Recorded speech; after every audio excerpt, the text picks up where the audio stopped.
Thank you so much, Mark. It is a beautiful Sunday afternoon in April, and I want to thank all the attendees here to the North American team meeting, and especially the international team. So I'm assuming that the Spanish community is translating this, so I'm going to, as before, go a little bit slower so that it makes it easier to keep up. And also, hopefully it gives you an opportunity to digest the information better here, because what we are doing is we're bringing the science and the soul of man together for the purposes of peace. And there's a very important reason for that. And so we're trying to figure that out. And slowly but surely, we're bringing more medallions together as the knowledge grows and as the community becomes more and more aware that this is where the future is. And how far down the road is the future? Because we all like to invest in the future. And so this is the Keshe Foundation Spaceship Institute Teachings in Plasma Science. We're at the intermediate insight level. We're going to discuss shareholders today. My name is Alexander. I'm from Canada. It is April the 3rd, 2022. This is the Keshe Foundation North America Plasma Education Series. This teaching is for all students, new students and mature students. And the reason for it is because we have thousands of hours now accumulated in the archives, and we don't have thousands of hours left to review and explore, because time is ticking. And so what we've tried to do is to bring along at an individual pace. And so we discussed basic teaching, understanding, knowing, and now we're in the insight level. And in each of these levels, we've gone through basic, intermediate, or advanced. So we have arrived at the intermediate insight. And so the purpose of this is to take advantage of everything that we've learned so far, and also keep in mind that we only represent a small percentage of the planet, and the rest of the planet is in many ways unaware. And so what we're trying to do is to speed up the process. And that's what we analyzed. We analyzed what is our default position, and how fast can we become aware of this default position, and how fast can we affect our current situation. And so many are looking to see what is the bottom line. And that is the viewpoint of a shareholder. And it's come to the point where it's important to understand what actually is a shareholder. And so we find that in most cases, our schemes are too small. And so we're trying to not only enlighten the schemers, but to enlighten the shareholders as to what the responsibilities are. Because it depends on which forum you're in, you have different responsibilities. And so this is the path that we're going. So I hope you enjoyed this journey, because as I say, time is ticking. We are planning a launch to the moon on June the 6th of this year. And my God, that is like 2 months away. So it's T-minus 63 days and counting. And as we look at the various technologies and we find that they have been exercising serious limitations. And those limitations are basically reflecting our limitations. So if we have to fly, we have to leave the nest. And in order to leave the nest, we have to understand the larger scheme. And the larger scheme involves the universe, where we have in book number 1, the creation of matter. And the creation of matter is organized because there's a universal order. And so that becomes a source. But at what point is this source? And a source, so what? And so our point is our soul. And so we find that our soul is a product of the origin of the universe. And it is one product. But it has a dual personality. And so this dual personality is linked up somehow to the source. And so a lot of confusion is coming into our lives because we know which way is up on this planet. But in outer space, we don't know if it's forwards or backwards, or even if it's upside down. And the problem is we can't see it. So maybe it's gone, maybe it's vanished. Maybe we're not understanding the nature of plasma. And why is that acceptable when we are made of plasma? So we are fed by plasma dynamically, and we have a feedback mechanism that is also functioning dynamically. And so we're going to review that more in detail in the next couple of weeks, but most important right now is how do you communicate to your friends and neighbors, especially when they are almost to the point of rudeness where they don't want to hear it. And so it's not a question of whether they want to hear it. It's a question of whether you offer it, because this is how we transcend the limitations of science. For some reason, we have limitations, and it's confounding because we know that we're seeking energy, but we also know that we can dream. And so the dream of the future is to understand these different energy states, and all of them are plasma. But basically, each one in its component, individual component, is a kind of energy state. And we need to navigate these various energy states. The reason we need to navigate these states is because that is our inherent capability. And learning how to use our inherent capability skillfully is one of the most important things that we have to do on this planet. And so we say, well, if important is not important, well, then nothing's important, right? And so we've come to the point now where everything that we've been accustomed to on a daily basis, and we're saying 24 hours a day and 7 days a week, this is not part of what we're talking about today. What we're talking about is in the uncharted skies, the rest of the picture. And the rest of the picture has its own set of rules. And so those rules follow a moral path. And so that moral path is what we have to follow. And you have to have a moral leader on that path. Well, maybe you could be that leader. And so I, as a teacher, can become your student.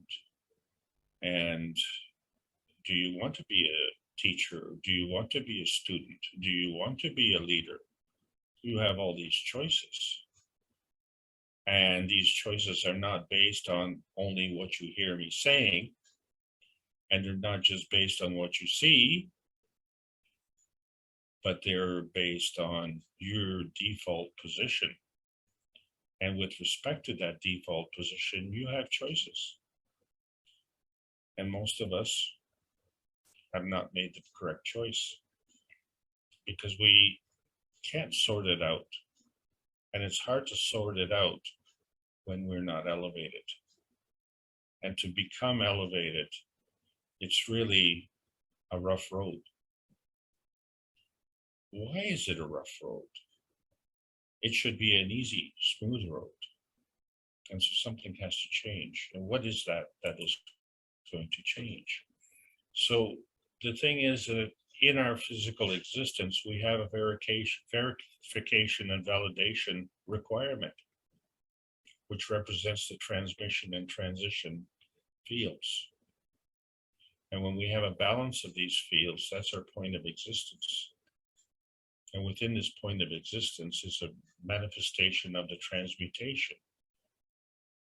The manifestation of the transmutation of what? Because you can't see it. So a balanced maggraph is invisible. So what is it that's visible? Is the confirmation of our existence. That's what's visible. And the dependence on the confirmation of our existence imposes limitations on our soul. So when we look at basic plasma fields and how they function, we see that the transmission is in a rotating field because energy is always in motion. Can't stop it. So to hold it in the field, you have to give it a reference. And so that reference is the rotating field on the x-axis. Excuse me.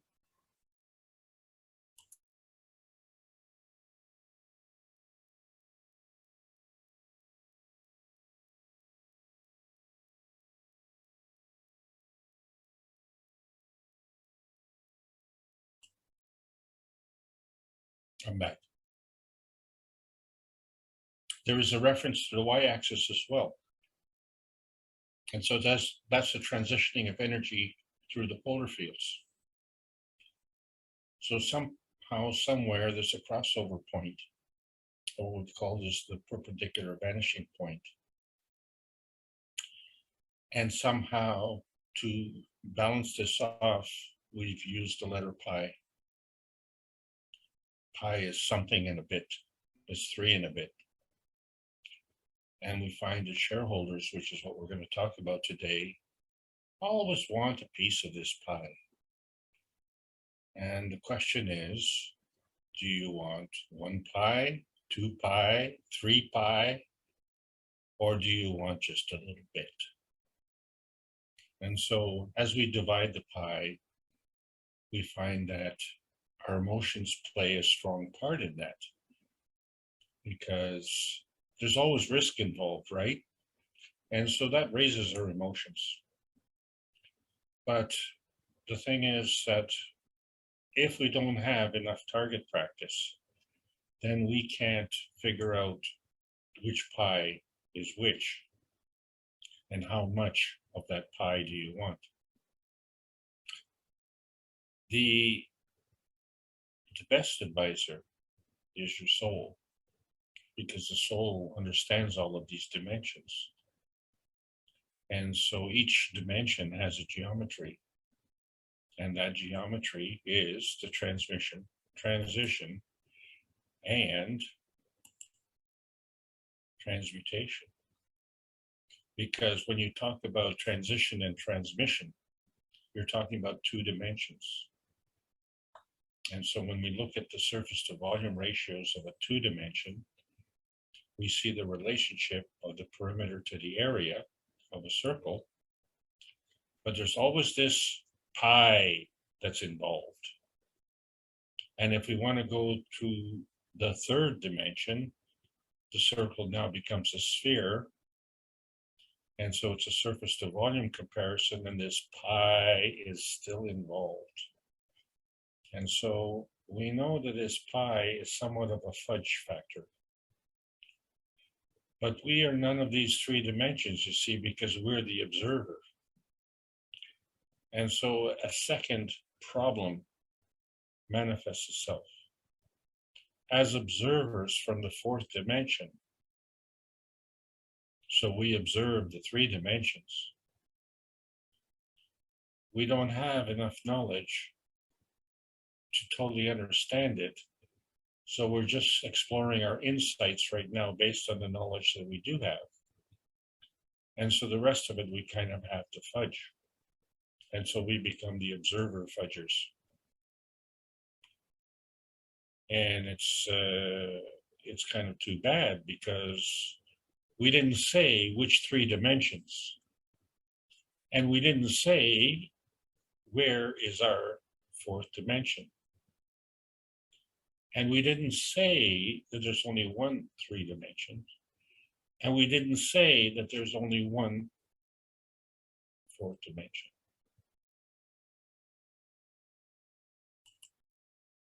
What we did say is that going from dimension to dimension revolves around, if you will, rotationally, around the direction and strength of flow.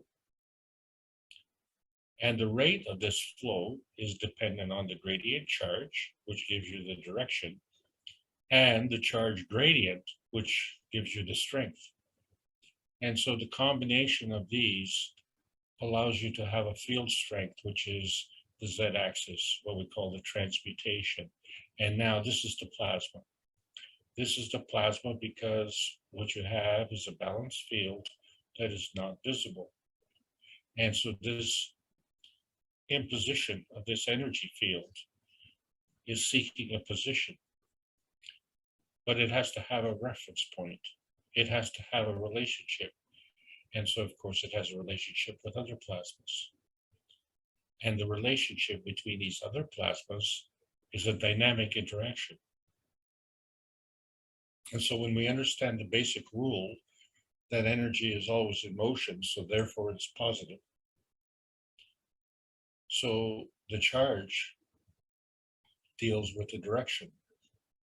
And what the direction is concerned with is really, it's concerned with synergy. And so to have synergy, you have to have energy. And so the basic energy is your MAGRAPH position. But if you want to have synergy, then you have to have more than your MAGRAPH position. So the MAGRAPH position is your basic scheme, and your synergy is the higher scheme. And the ability to take advantage of this, or should we dare say even exploit this, is based on susceptibility. And so this susceptibility implies immediately that there has to be a reference. And when you have these references, then there develops a relationship. And so this is how we can transcend different ranges. And this is how we can transcend different energy levels within a range, right? Within a range and between ranges. And so sometimes these references and relationships are based on shareholding. So in the plasma science, the higher strength feeds the weaker strength.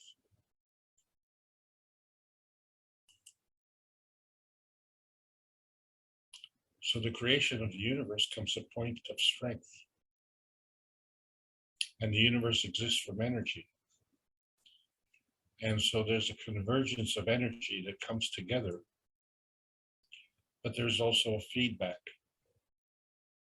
And so there is a feeding and a feedback on the same plane. But there are three planes to create three dimensions. So you have a feedback and a feeding on each plane, but what's unseen is the feeding and feedback in between the planes. This is the problem. So if we only look at what we hear or what we see, then this creates a conflict, because there are unseen factors. There's a hidden hand, so to speak. And this is where shareholders come in, because shareholders can be that hidden hand that affects the situation. We know that. So what we're talking about plasmatically is the basic interaction of fields. And so there's an attraction and there's a repulsion. So you as a shareholder could be attracted to something, or you can be repelled from something. This is the magnetical interaction of plasma fields. And so you being a plasma field, then you are also a natural creator. But to be a natural creator, you have to create from a point of context. And that context is a maggraph. So the maggraph is a balance of attraction and repulsion. But we also have decay. So we say that the creation is an emission of energy,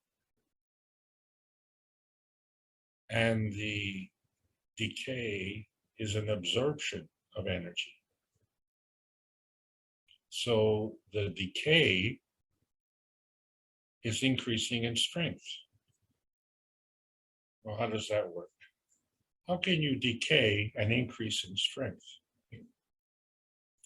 So therefore, the definition of the strength is interpreted by your point of view.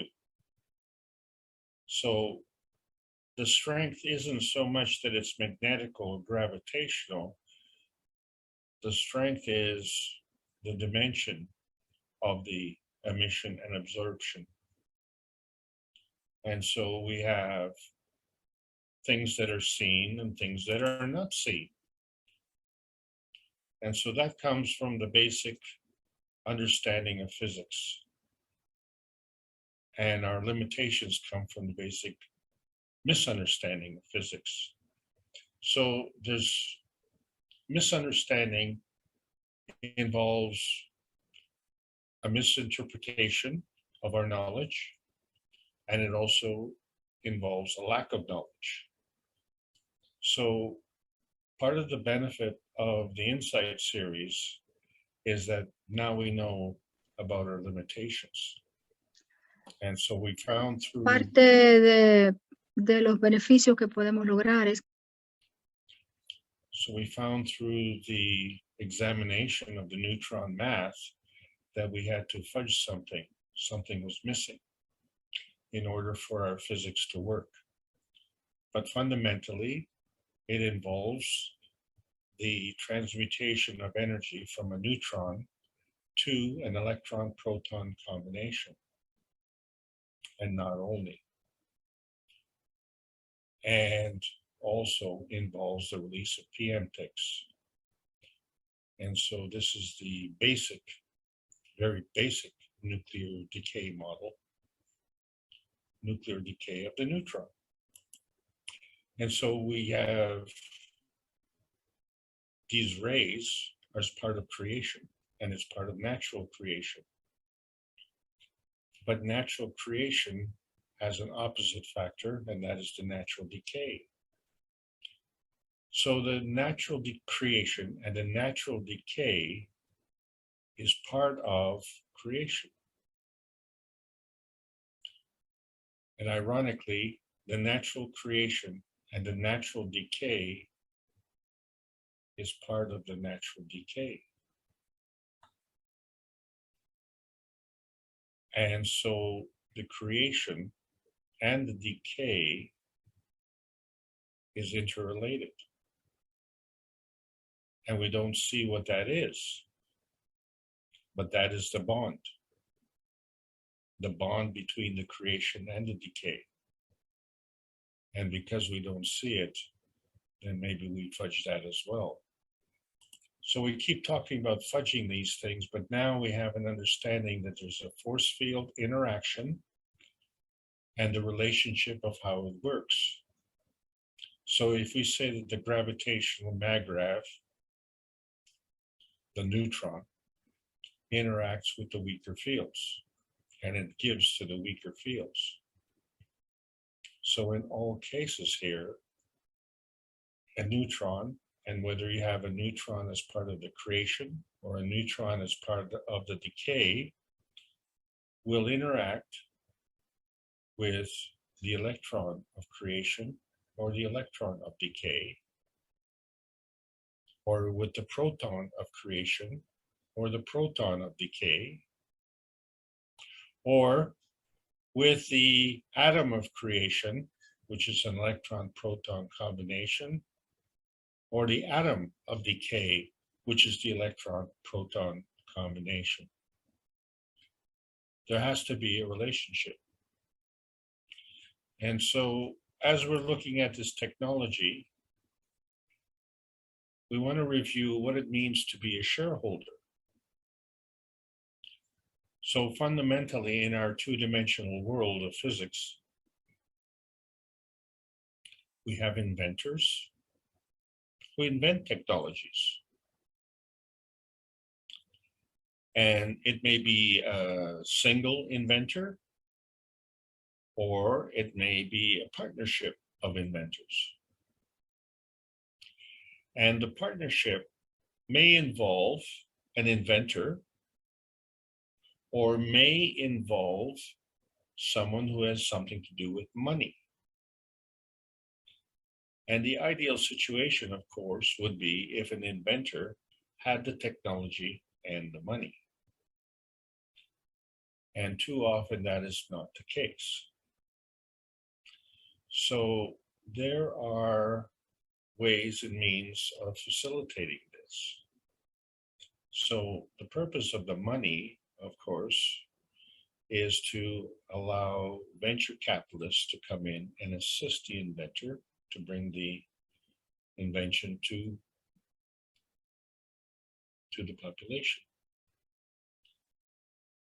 And then there are investors who are not necessarily venture capitalists, because the difference being that venture capitalists facilitate the startup, whereas the investors look for more long-term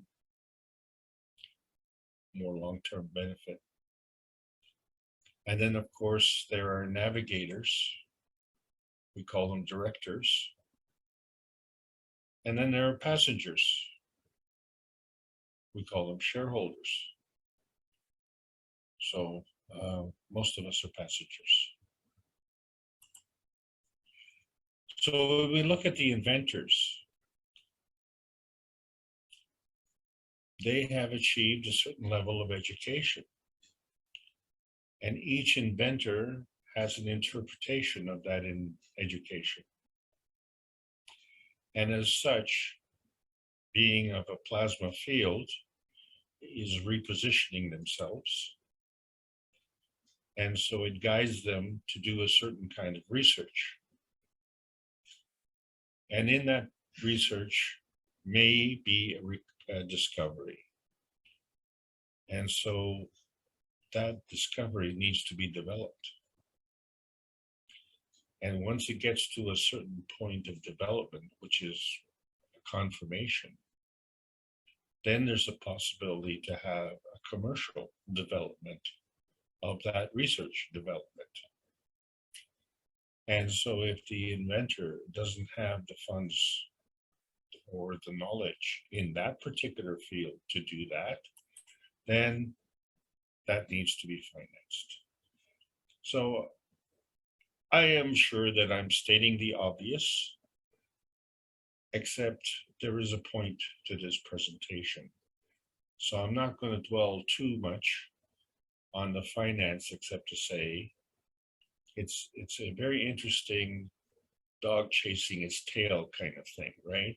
We talked about the binding of energy, where the positive chases the negative and the negative chases the positive. Well, interestingly enough, inventors need money. And interestingly enough, money needs inventors. So you have the day-to-day activity for many inventors being consumed, not in finding more discoveries, but in finding the money to develop their discoveries.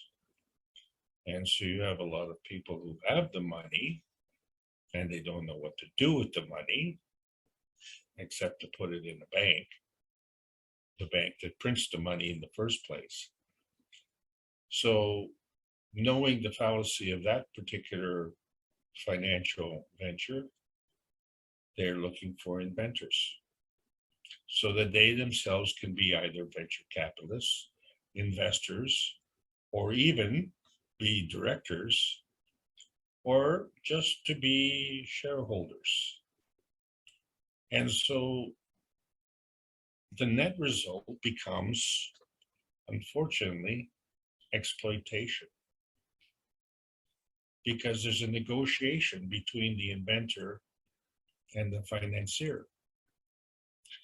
So what the inventor wants to do is to share the invention, and what the financier wants to do is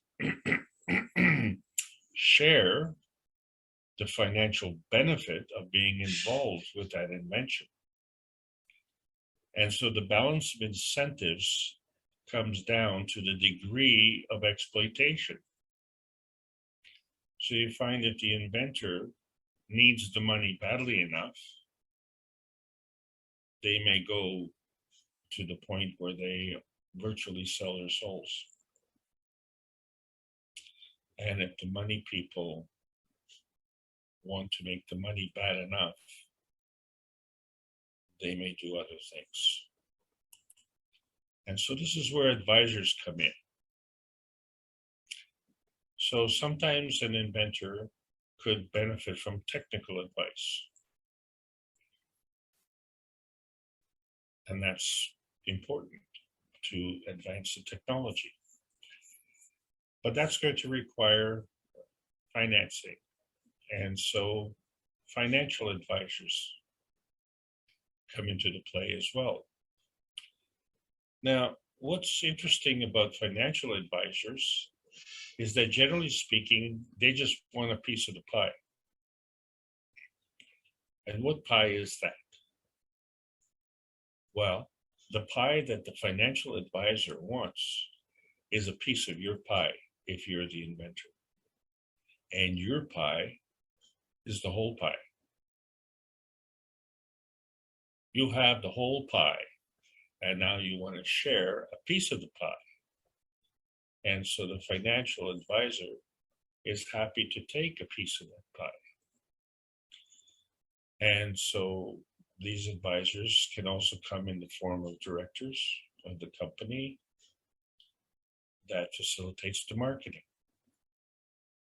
So this is all part of shareholding. And what is very interesting, of course, is that there needs to be some kind of regulation. So in other words, there has to be an audit trail to make sure that the money is used properly. So for that purpose, we have chartered accountants.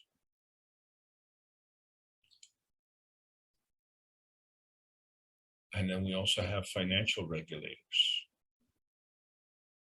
And then we have something called free trade. And the thing about it is that all of these are unfinished sentences and unfinished descriptions. because they have no relationship. They have no context. The implication is that there would be an integrity. And so what is comical about the situation, and I use that word loosely, is that the financiers want a piece of the pie. And so their contribution is in kind. You see, without the inventor, there is no pie. And so what is so funny that is the inventor made the pie, and the financier can only make a piece of the pie. And at no point in time can the financier make the whole pie.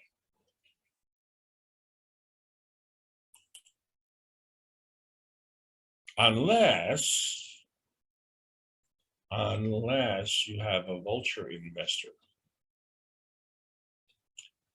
whose main purpose is to steal the pie. What's the reason for stealing the pie?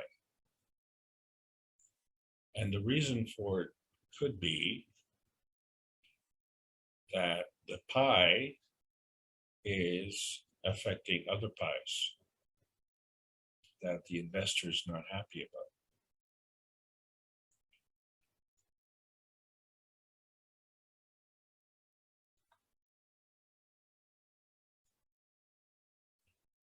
Let's look at these investors and what the limitations are of the investor.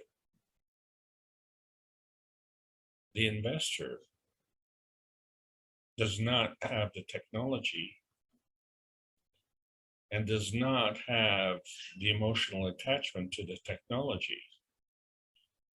The investor has the emotional investment and connection to the money. So it's an indirect. And the limitations of having the emotional connection to the money is not restricted to that particular investment. So in other words, the investor can be invested in multiple technologies. So this is different from the inventor because the inventor is emotionally attached to their technology. So this is kind of unfair. And you say, well, you are emotionally attached to your technology, so you have the whole pie. And we as investors are only interested in a part of that pie. So to make it fair, then we will try and bring together a whole bunch of pies, and we're just going to take a bit of each pie, and collectively that becomes our own pie. And okay, well, that's a balance of incentives. It's a complete balance of incentives where the investor has what they want and the inventor has what they want. But you see, the thing is that we're talking about an emotional connection to a physical existence.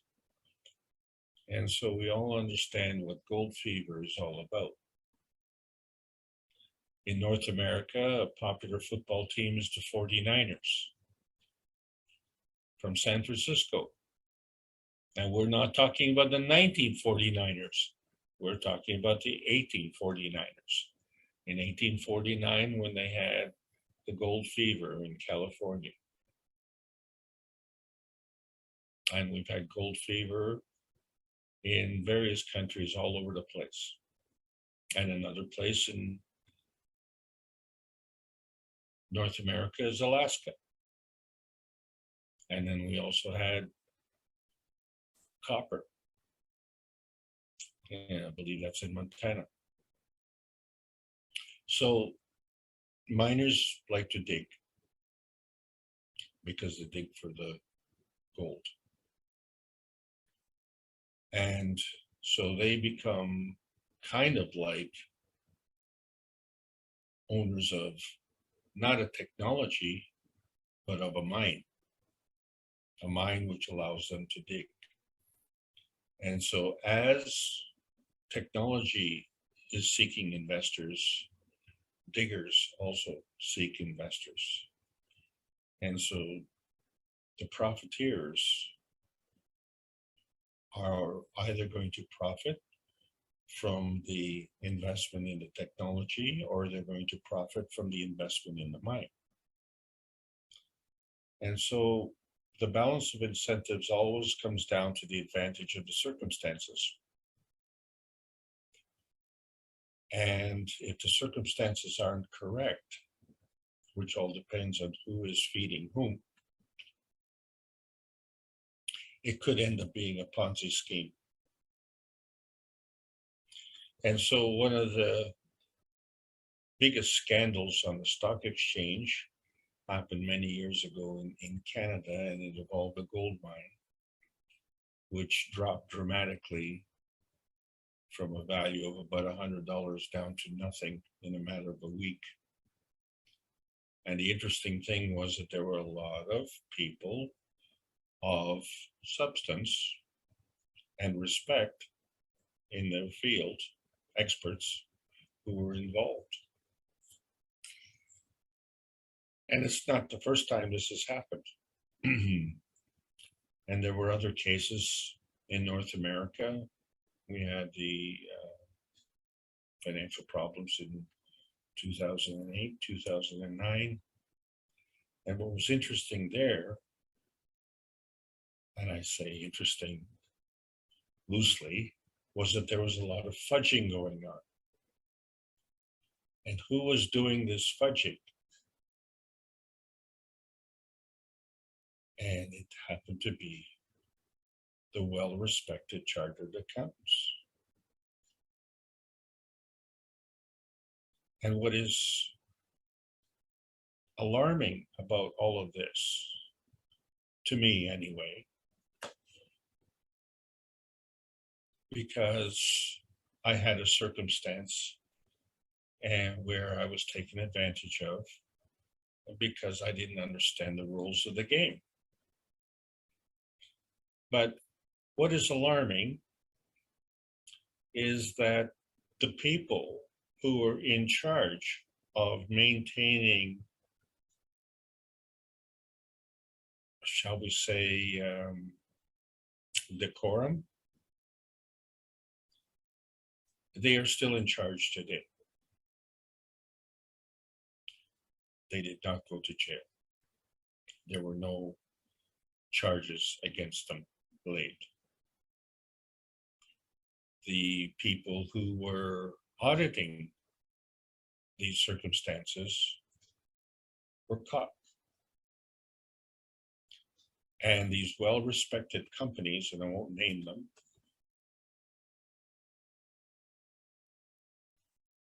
are still working today.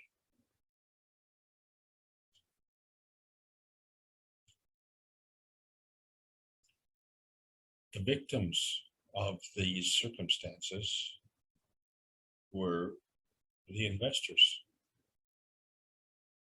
but not the vulture investors, but the shareholders, who got involved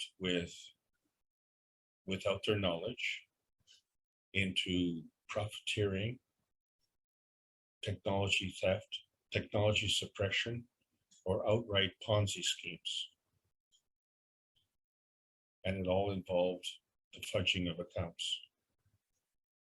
And when you look at the consequences, unfortunately, it seems like there were no consequences to the perpetrators. And this kind of violates the universal law of direction of flow and the strength of flow, where you have a connection of various elements. And in order to maintain this connection, there has to be a flow that allows the energy to come in and the energy to go out. So if the investment comes in, then something has to come out. And so what a lot of people like to do is they like to take advantage and they say, well, you know, if I put the money in, then there will be a greater motivation, a greater synergy. And so there's an implication that the benefit of this will have a diminishing return as it gets more and more diluted. So in other words, the investment gets diluted because the money is used for various purposes, and the number of people who benefit from this also gets diluted because as the company grows, it'll have more shareholders. However, if there is no replenishment, then you can clearly see that the strength of the flow will diminish unless something changes. So we like to play games, and so I talked about a few weeks ago about musical chairs. And what was wrong with that game was that we started with 8 players, and as the circle of chairs got smaller and smaller, there were less players. But that's not the way the energy fields work. Those players are still in play. If the field gets smaller, there has to be an accommodation. And this accommodation creates a certain kind of pressure. So in the form of a shareholding, that pressure is to make money. And it's to make money for the investor, is to make money for the inventor, and of course is to make money for the shareholder. So here we have a field, and we have 8 players, but only 7 can remain on the outside field, and we have to go to an inner field, so one gets carried over. Because there's nowhere to go, you're still there. So there's pressure. The thing is, another 8 players come in. And so that creates more pressure. But the thing is, you can only have 6 on the next field. So 2 have to move.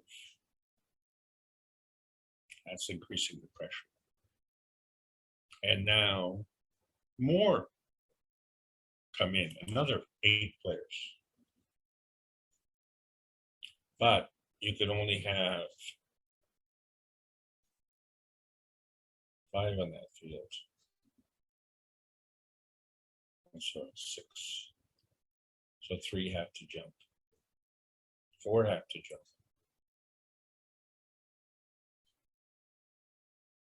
It's more pressure. You're taking out more rings. And you can see where this is going, because something's going to have to give. So either this thing is going to collapse or synergy will develop.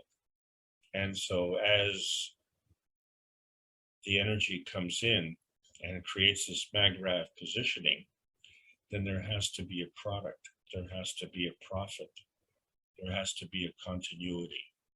And so you find that there's a buildup of energy. And so to understand this is to understand the plasma science, because what you see is the direction of flow, and what you see is the strength of flow. But what you don't see is the connection, because the connection is coming from different fields. The only connection that you see is from the first physical fields. And so when we look at the cups of life, what we see are the physical connections to the physical elements. What we don't see is the magnetical field and the gravitational field. And we know that it's there because we have another relationship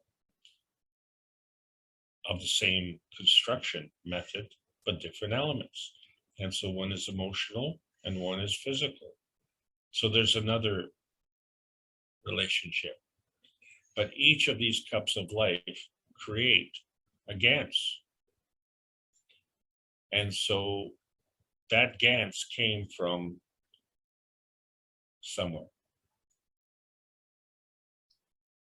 And we know that we produced it.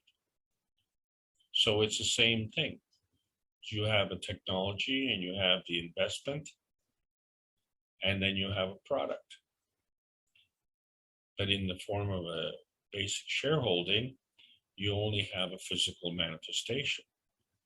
But in the cups of life, well, you have a cup of soul, you have a cup of the earth, and you have a cup of inertia as well. And each of these cups create a magnetical field and a gravitational field and a soul field. And the combination of these cups create a magnetical, gravitational, soul field interaction.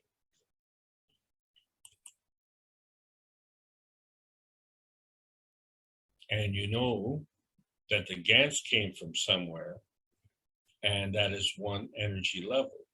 And then you look at there's a hole in the Gans, and you say, well, wait a second, has that energy disappeared? Or is the source of that energy now transparent? Because there's a hole in the Gans.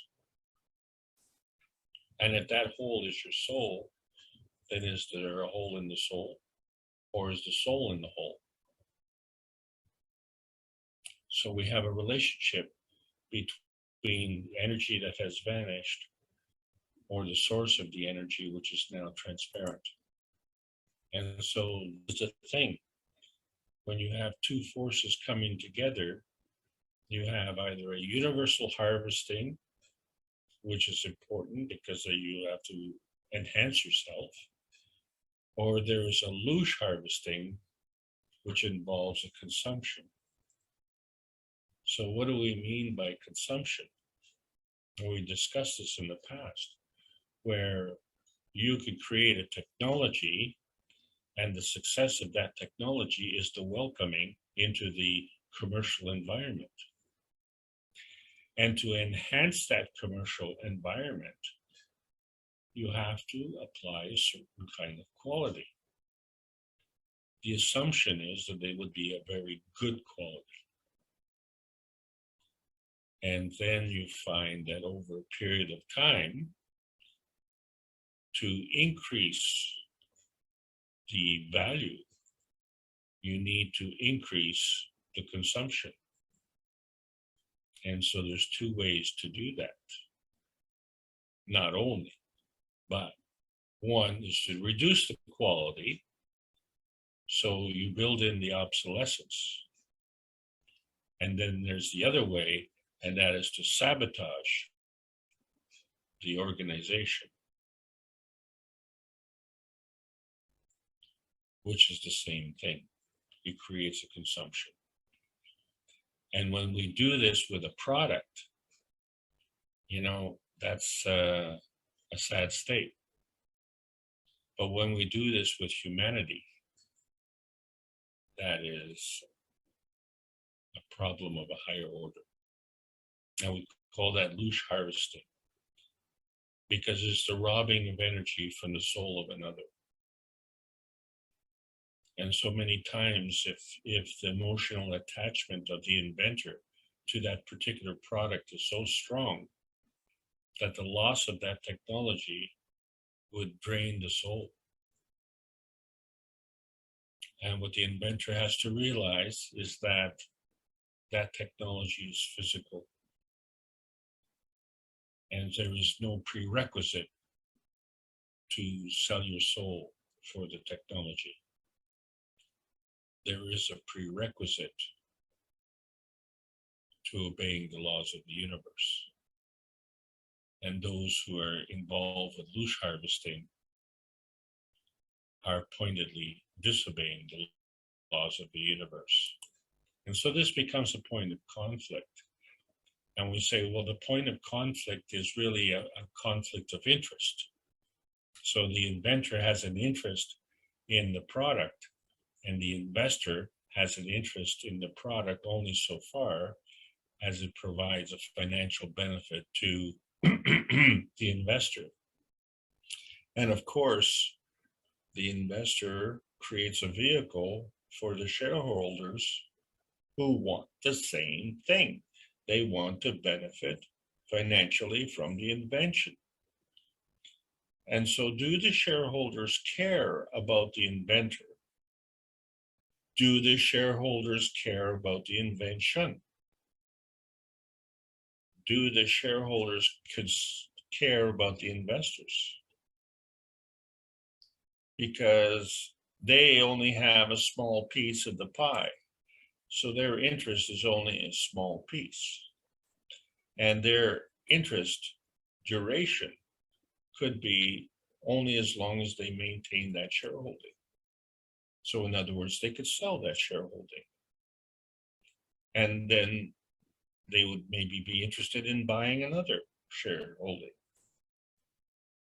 And it raises another question. What would happen if the shareholder only had a pie? He wouldn't have to worry about all this other stuff.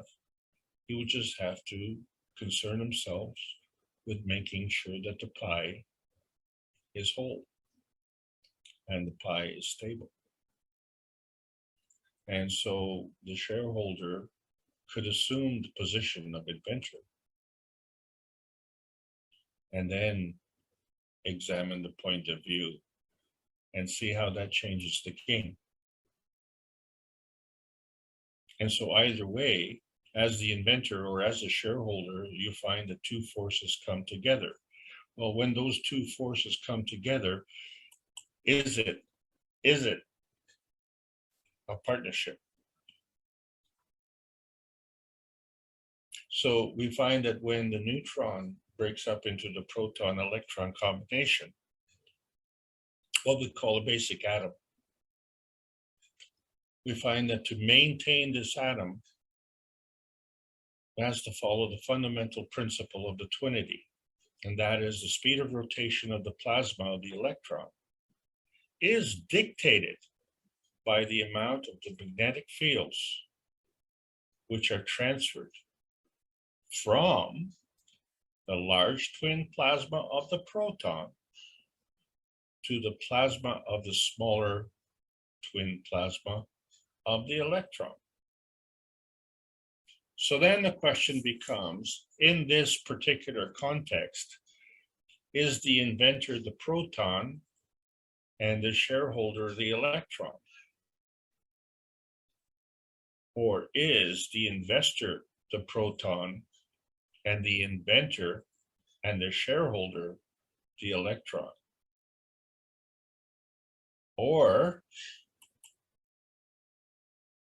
why don't we get rid of the inventor and we'll just have the investors and the shareholders? Yeah. How about that? So now we see that we have what is the difference between the plasmatic reality and the physical reality. And therefore, what we have seen is the transmission, which is the verification point, the source, and the validation, which is the transition point from. So the verification point is the inventor, and the validation point is the shareholder who recognizes the work of the inventor. And the transmutation of this into a kind of existence creates a balanced maggraph, which is unseen. And the forces behind this are also unseen. So the guiding hand is in the vanishing point. And with the success is a confirmation. Now, what is the definition of success? So if we measure success by the money that is generated, then we can look at the confirmation of the success as being totally dependent on the money without any emotional connection to the verification point or the validation point, or you know what, even the point of existence. Okay, because that is on the transmutation side, the crossover to the vanishing point.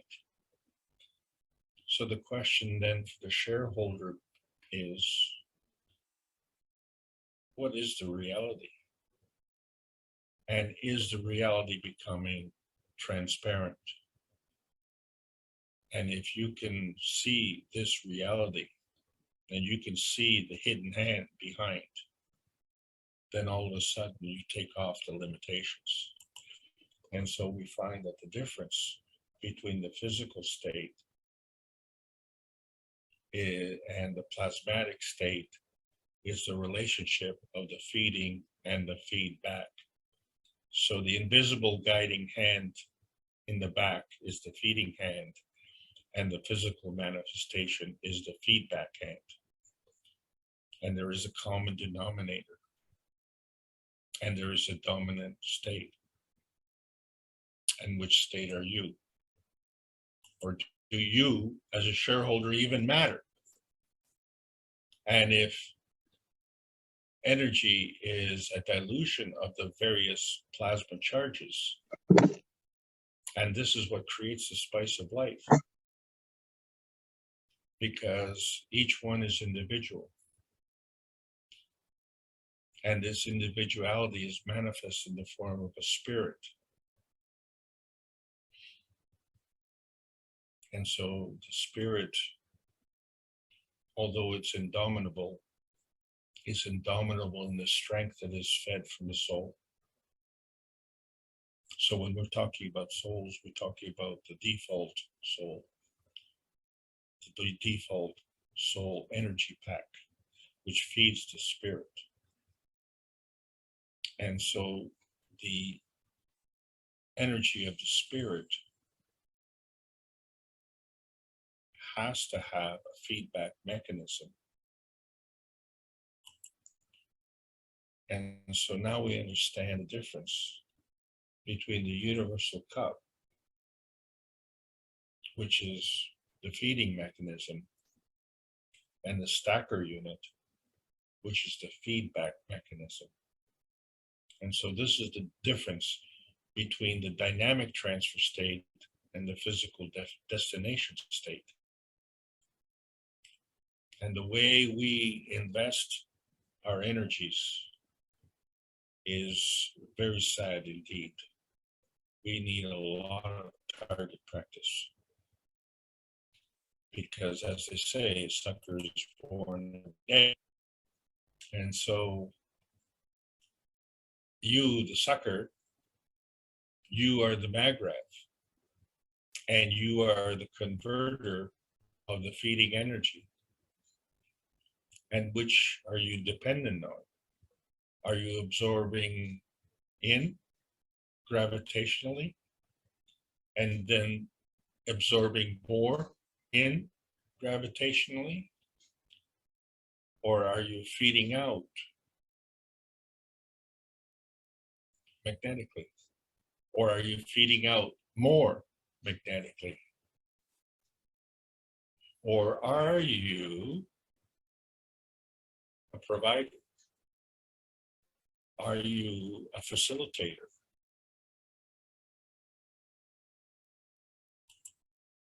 So what we have to figure out is our position, because we see that our soul is our gravitational position, and our physicality is our magnetical position. And there is a point of conversion. There's a hidden hand. And so the energy that we have, the energy that we create, is not always converted in its totality, but there's a limit. And so that energy disappears. But more energy comes in. And so that energy appears. So the point of conversion of this energy is the marriage between the vanishing point at the point of transparency. And we have skills to learn.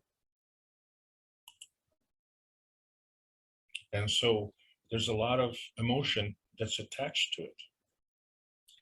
And so we have some questions. And when we look at the limitations of our soul, some of those limitations are the feeding system, which involves the emotion of the soul of man, and our feedback system, which involves the emotion of the soul of the body. And so there's a tugging that goes back and forth. And we, as an independent variable, have to have the skill to be able to maintain our presence. And so our presence is based on the emotion of the past and the emotion of the future. So the emotion of the past can say, well, I made money or I lost money. And so the emotion of the future is, I don't need money or I need money. And so then the emotion of the presence becomes a manifestation of that emotion. But there's a conversion to the physicality. And that physicality involves the conversion of principal matter. And you are that principal matter where you have the magnetical feeding of the PM ticks and the gravitational feedback of the maggrav, which is involved with the feedback of the environment. And the connection there is the inertia, or what we call the field interaction. And so you have to understand that this field interaction is between each and every energy level.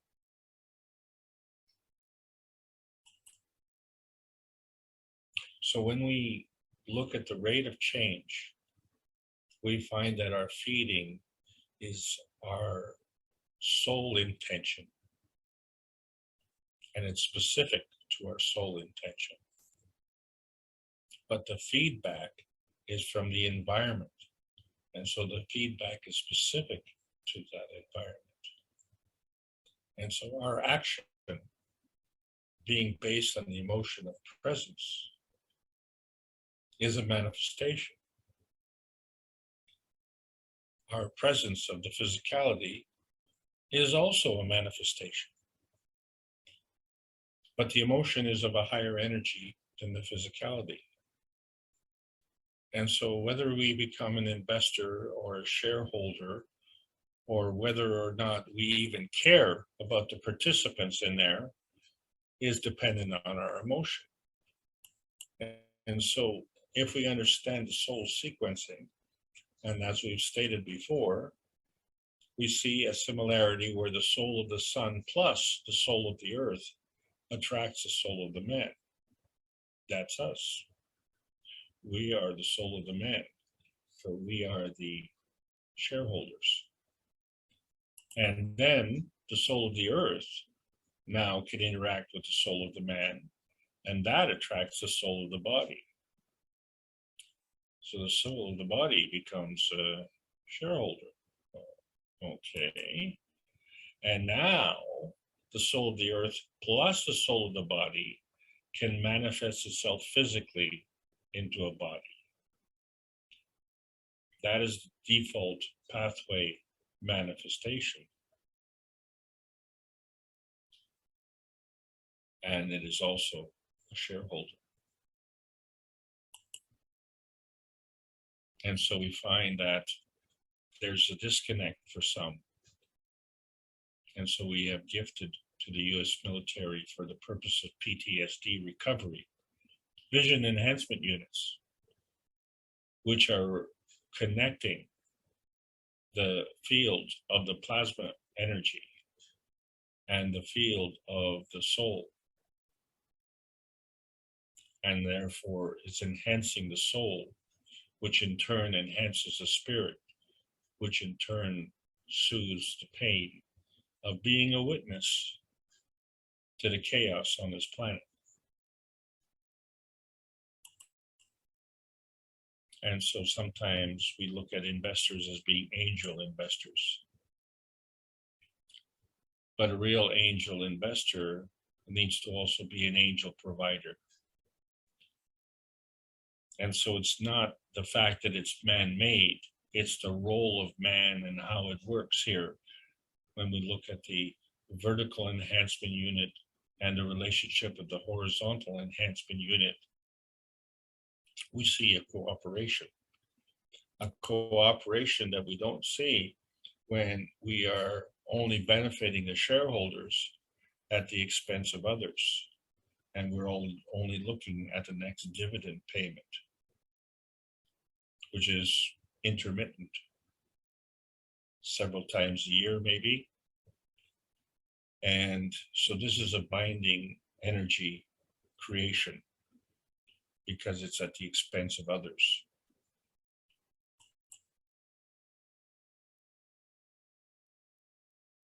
And it also leads to, well, killing, jealousy, and kingship. And we've talked about that. But suddenly this can disappear. And so we have an impetus, a momentum, something that is going to cause this to change. And we're going to follow the default pathway of disappearance across this vanishing point. Because this vanishing point, you can understand better when you take the conditional feedback off and default to the unconditional feedback, and then check the difference, see what the difference is. And you can do this in another way, because I know a lot of you may be wasting your time here on a Sunday afternoon listening to these classes, but the condition is that you want to learn about the plasma science. Take that condition off and see what the plasma effect is.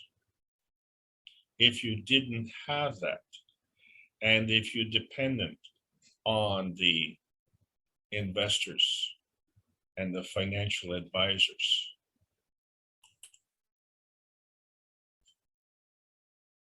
how would you feel? Well, this is the question, and you provide the answer. And you will determine how sudden will be the rate of change. You see, because when we look at our essentials for life, physically, we're looking at the quality of the air, the quality of the water, the quality of the food, and the quality of the shelter. And so the feeders will provide this. But the terrorists choose to deny this. And for us, we need to have skills to determine what is the default position of each, and how can you tell which is which? Because when you look at a cup of tea, you don't know if it has sugar in it, because the sugar is diluted. Well, that's the same thing when we look at the ceramic cups of life. The energy is diluted. You can't see that energy. The only thing that you can see is the result. And so the result follows the laws of the universe, which involves a morality. Yes, you need to have a morality because that is the essence of creation. If you don't have the morality, then you're not going to create anything except the kind of chaos that we have right now. So the universal laws of creation involve morality, compassion, and courage. And so that's the new formula. That's the new formula that allows us to cross the bridge of knowing and take us down the road to transparency, where we can see how the knowledge manifests, and we can make the connection between our soul, our spirit, and our physicality. And we understand not only how these are manifest, but then we can understand how the rest of the universe is manifest. And at that point, we can gain the insight that we need to have to understand how we can get into outer space and what the difference is between outer space and earth space. And to understand that the connection is the plasmagen state, which is literally the inner space that allows us to transcend between the earth space and the outer space. So this is the ultimate relationship, the magnetical gravitational balance, which leads to you as the maggraph. So you are the inventor, you are the shareholder, you are both. So scientifically speaking, the conservation of magnetical fields involves that which you have a physical manifestation and a plasma manifestation. And spiritually speaking, you know you have a physical manifestation, but you know that the source of that is the plasma manifestation. So what we're doing with the plasma science is adding to the knowledge of each of these sciences individually. And when we bring those two together, there will be a change. And what would be the rate of the change? It depends on our understanding of this relationship, this confusion between outer space and inner space. And we find that through all of these classes, and regardless of who the teacher is, we know that there's more. Our schemes are not big enough. We only concern ourselves with that which we can see and which we can touch. And so we make our decisions on what we invest in and what we become venture capitalists in emotionally, isn't it? Because it's usually a gut feel. Unless you want to be scientific about it and follow the advice of financial advisors. And what is the track record of these financial advisors? They only are risking a piece of the pie. Here's the pie. It's not an adventure. It's not a venture capital investment. It's an adventure capital investment, because this is where the past and the future meet. And seeing is believing. We are beyond the vanishing point, and we're coming into the point of transparency, where we see not only the fields of dematerialization, but as well the fields of materialization. You can't know the one without knowing the other. That is the science of relativity. And so there's a here, there's a there, and there's an in-between. And this in-between has a lot of questions, And the fact that you know that you are there is the beginning of the answer to those questions. Because why is not the question, why is the answer? So now you can understand what manifestation is all about, because it's not only a stacker unit or a universal unit, it's the fields coming together to form another. And the formation of any field is a manifestation. And to create this field and to maintain this field, it has to be fed. And so it's the plasma feeding that leads to this manifestation. And so this manifestation, yeah, it can be physical or it can be non-visible. So it can be plasmatic or physical. but in both cases, it's a reality. And so this reality is a manifestation. And regardless of the reality and regardless of the manifestation, that is a form artifact. So this is why the emotion of presence is a form artifact of the energy in motion. And so the energy in motion that affects the emotion of presence affects your position as a shareholder. And so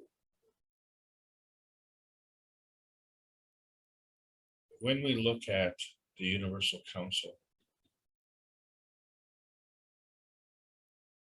and this was the original creation of the Universal Council, and we find that this particular Universal Council was an earthbound council, and it had so many people there. And this particular gathering is so disappointing because these were the old original investors in the Universal Council, and they were all shareholders. But many were just gold diggers. And gold diggers in terms of wishing to profit, or gold diggers just wanting to be associated with the gold rush, the feeling of being a passenger. And that's what was so disappointing, because most of them are gone, vanished.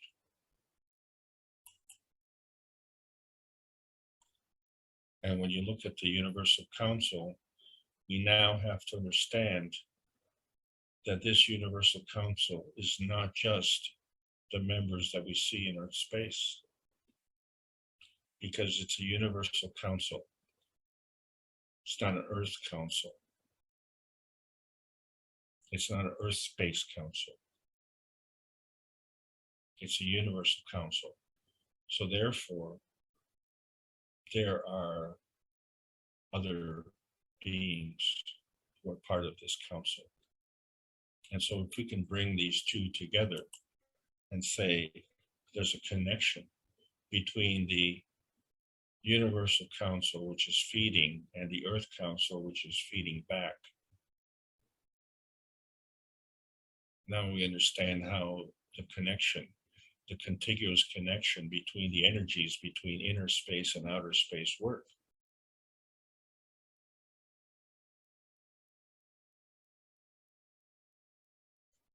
The limitations of the Universal Council, who are part of the universal community, may involve an inability to manifest into the physicality. And maybe we can assume that the Universal Council on the Earth side, on the Earth space, has a limitation of the inability to access the Universal Council of the outer space. We are at the point of crossing over. We are at the point of crossing over between inner space and outer space. And at the same time, the outer space becomes transparent to us. And in that process, we become connected. And so what we're saying is that shareholders have a responsibility. So each of the cells in your body is like a shareholder of you. But the director of that corporation is responding to an energy field, which is transferred through the PM ticks, and which if we don't understand how they work, we have to fudge it. And we call it radar love, because it comes from above. And how is it manifest? Well, we do have a peace dome. And as such, we all become investors in this peace dome. And how we do this is through an emotional transformation, where we cross over by going beyond the dream state and bringing in through the plasma dilution. And this is how we manifest the aminogen through the carbogen, through the plasmagen to the post-amino acid state. And we become awake to the possibilities and awake to the realities. And to understand that we have an additional skill, and that is that we are man-made. And the responsibility that goes with being man-made transcends the peace dome, because our feedback to the peace dome is our responsibility. And the responsibility of the Universal Council is to the peace dome as well.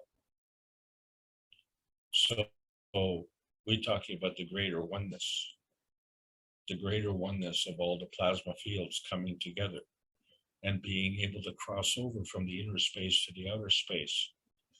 And for what purpose? For the common good. The common good? Yeah, the common good. A novel concept. And so we find that the failings of us as humans, the failing to achieve this common goodness, is something that we are having to work on. But we can't take that on our own, because the universal community is also failing to do that. So this has to change, and it is changing. And the reason that it's changing is because the capability is changing. The technology is changing. So I complain a lot about the Canadian contingent. And I'm talking in general terms, because we're getting very, very close to the May 24 weekend, and I'm getting very nervous, to say, because we are part of the I Am Society. I am Canadian, and I am part of the common poverty. And why? Because they call it the May 24 weekend, because there's 24 bottles of beer in a case. And this is a really good case for us wanting to get drunk. Because this is where we are. We're in the state of ignorance. And if you're ignorant, as in unaware, well, now you are aware. But if you're ignorant, as in aware, but unwilling, there's a difference. There's a difference between not being able to cross the bridge of knowing, or you don't want to cross the bridge of knowing. And so the state of ignorance becomes a state of corruption, where you, as the auditor, are caught fudging the books, and you're still able to continue with that practice. And for all the chartered accountants out there who are responsible to their profession, I'm not talking about you.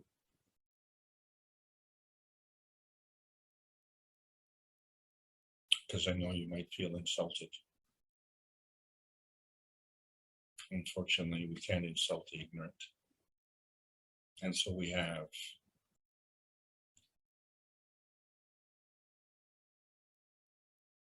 pandemics. It's time to get dirty. Time to see that we are so proud of our inventions, which are more than 100 years old. 100 years. Like cell phones, electric cars, and healthcare. And we find that these accomplishments come under government regulations based in ignorance and cronyism. and they have crippled many scientific solutions to our current energy disaster. And it is a disaster because we all want to get back to normal. We all want to get back to normal. It's the majority that seek normality, and that normality is freedom and emancipation. The universe is normal. It's the earth that seeks freedom and emancipation, and that is where we are. We are the magnetical residue, the residue from our point of attraction and repulsion, which is the gravitational magnetical interaction that allows us to be independent variables, each and every one of us, to interact in an interdependent universe, to be able to reach one through the emotional transformation, and then be able to teach one and have one nation, one planet, one universe. And so one of the ways we can do this physically in the stock market is to have a shareholding investment. And so we will be on the various stock exchanges. We are already in the New York Stock Exchange with Mark Ray, with the symbol RVBR.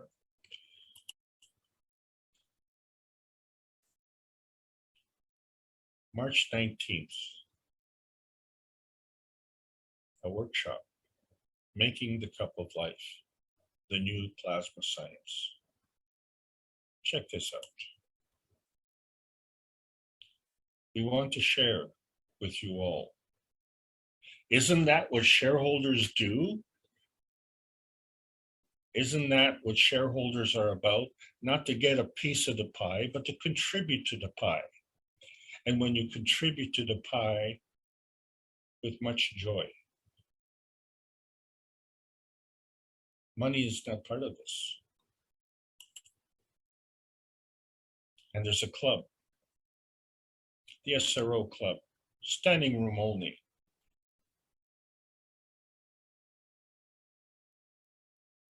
And this club had 23 participants. It's not even a case. It's missing one short of 24. And in fact, the whole case is missing. There's no beer.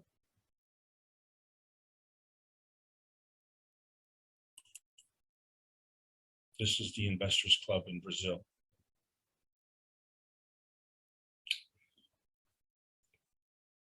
I can't tell you how difficult it is to do this in Canada.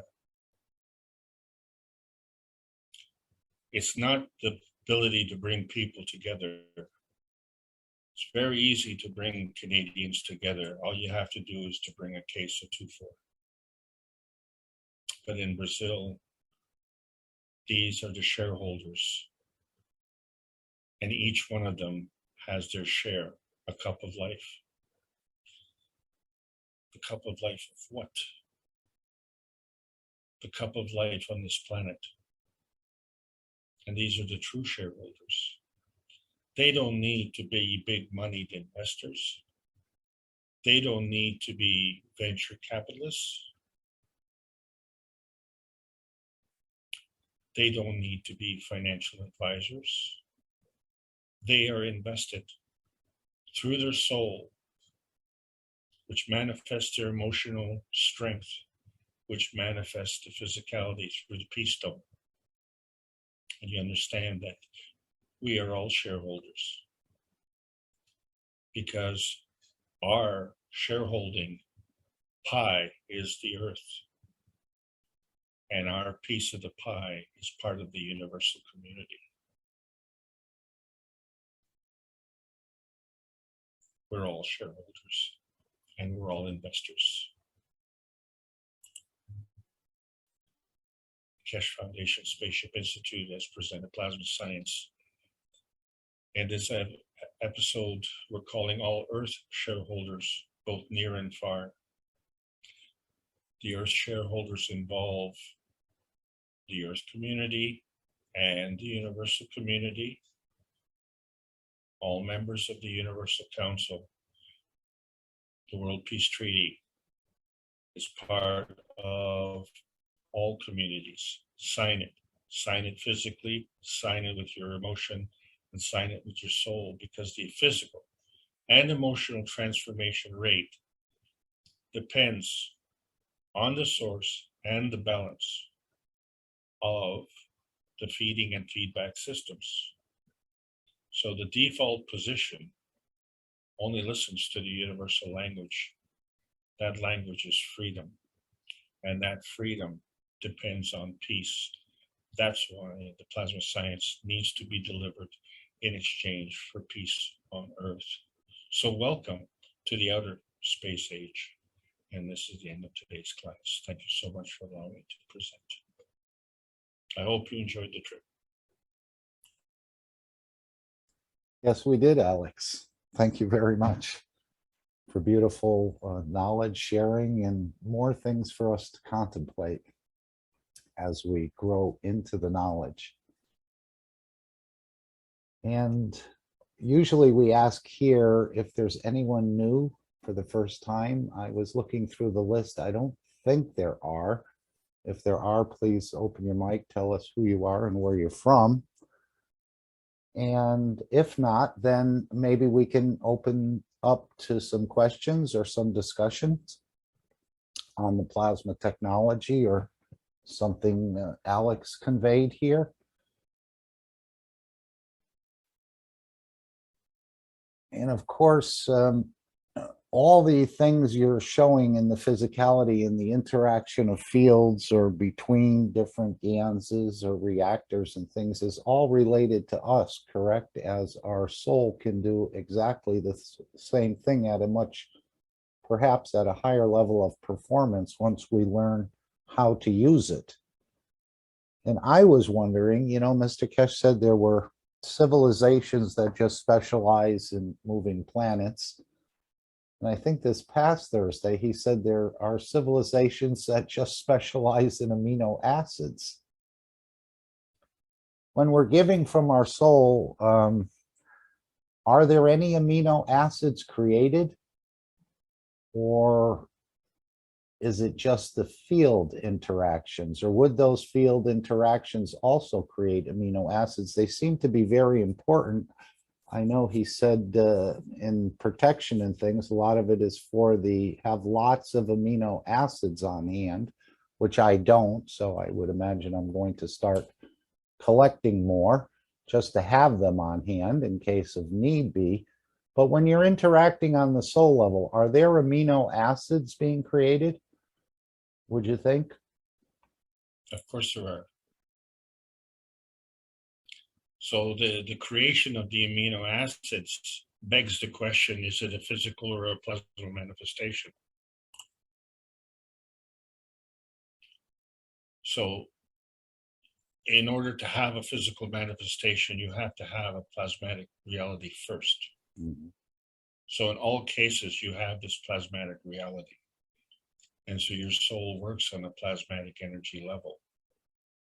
And so, yes, it does. And then that is such a good question because it explains exactly, let's use an example here. And you brought it up twice today, and that has to do with the apparent physical danger that we have on this planet. So if our intention is to have our personal protection, I want to ask you a question. If you are wealthy, but you live in a poor community,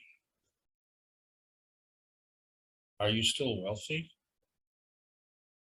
Or if you are poor in a wealthy community, are you still poor? If you are able to protect yourself from the radiation and your neighbors are not,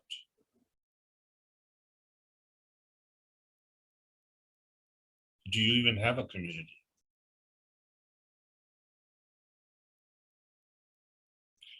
In other words, the strength of the community is not based on the wealthiest. The strength of the community is based on the poorest. And I said this before. So if your community is not capable of paying for your goods and service, if they're not capable of paying for your invention, or they're not capable of paying for your company and its existence, then what is the source of your financing? So this is the reality, where we have a man-made construct of money. And so the game, whether we become shareholders or not, is based on how much money we make. And then through our greed, we also become victims of those who steal from us. So the victimization of the inventor and the victimization of the shareholder is the same. There is no protection of either.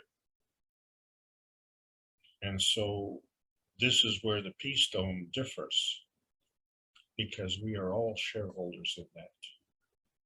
So if I'm a shareholder in the Peace Dome, you will benefit from that. And if you are a shareholder at the Peace Dome, well, your neighbor will benefit from that. And this is where we're at. And this is where the nervousness comes in, you see, because this philosophical change is going to have to manifest itself into the physicality.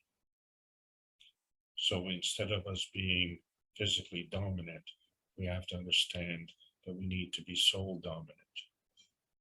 And so a lot of us know, oh, I'm very spiritual. I want to be a spiritual human being. This you want to be, you are already that. It's just a matter of you accepting that. And once you accept that, can you use that? So we don't have the skill in the majority of cases at this point in time. So we use these inventions, the universal enhancement unit and the vertical and horizontal enhancement units. They help us through this.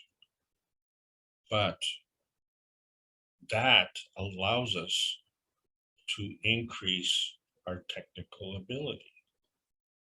So if we have these technical limitations on this planet, as you said, the universal community also has technical limitations.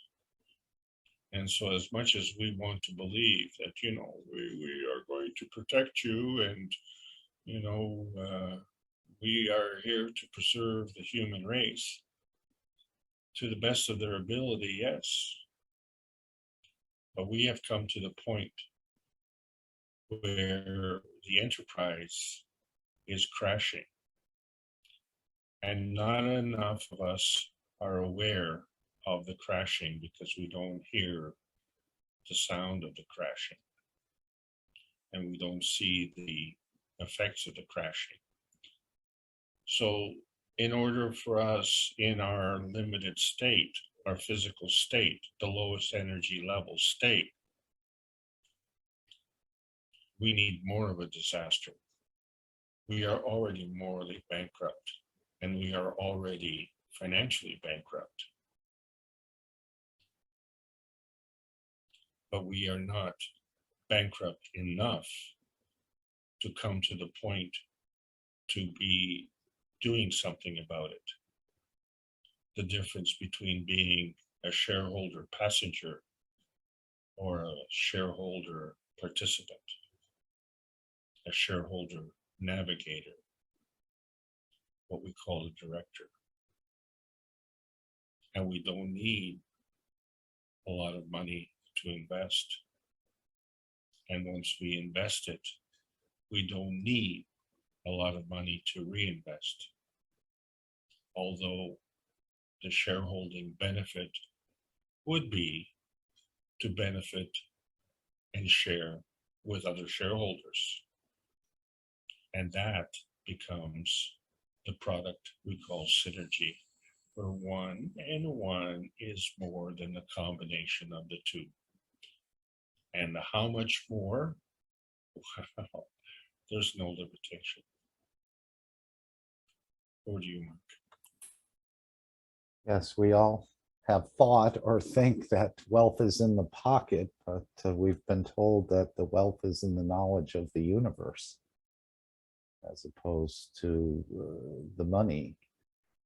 And this is how the universal community operates, on these wishes and on these emotions and intentions to create things.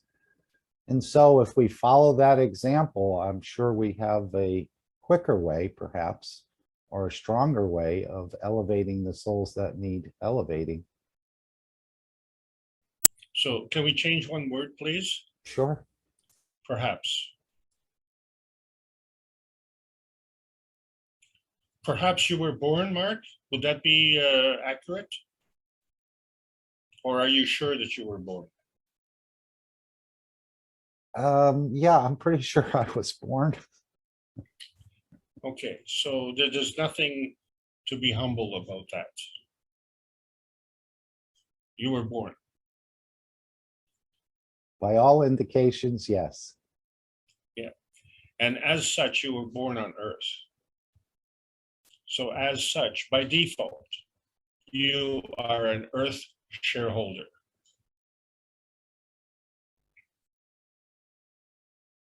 I think we all are. We just haven't realized it. That's why everyone's here today. It's that they feel there's something going on, and at the soul level, I think. And it's bigger than ourselves, but we're collectively all a part of it. As Oh, beautiful. Wow. we've learned, you know, we've made an agreement to be here at this particular time and place to help bring it in, or maybe we're just the early pioneers and things will happen later on, but we're just part of that whole process, I think. And that's why the souls are here today. They know there's a bigger picture than the matter state. And so they're here for maybe even sacrificing themselves. I don't mean killing yourself. I just mean to give, to be part of the change for the futures, that people in the future will have a better existence on this planet. For you giving or sharing, teaching, or whatever we do, elevating the others from our souls. So whether we see it or we don't see it, I think it's we're still part of the process. As we just saw Victor, who has gone, but he's still part of the process, or Sandor. They're still part of the process. They've added fields and intentions and teachings and so on.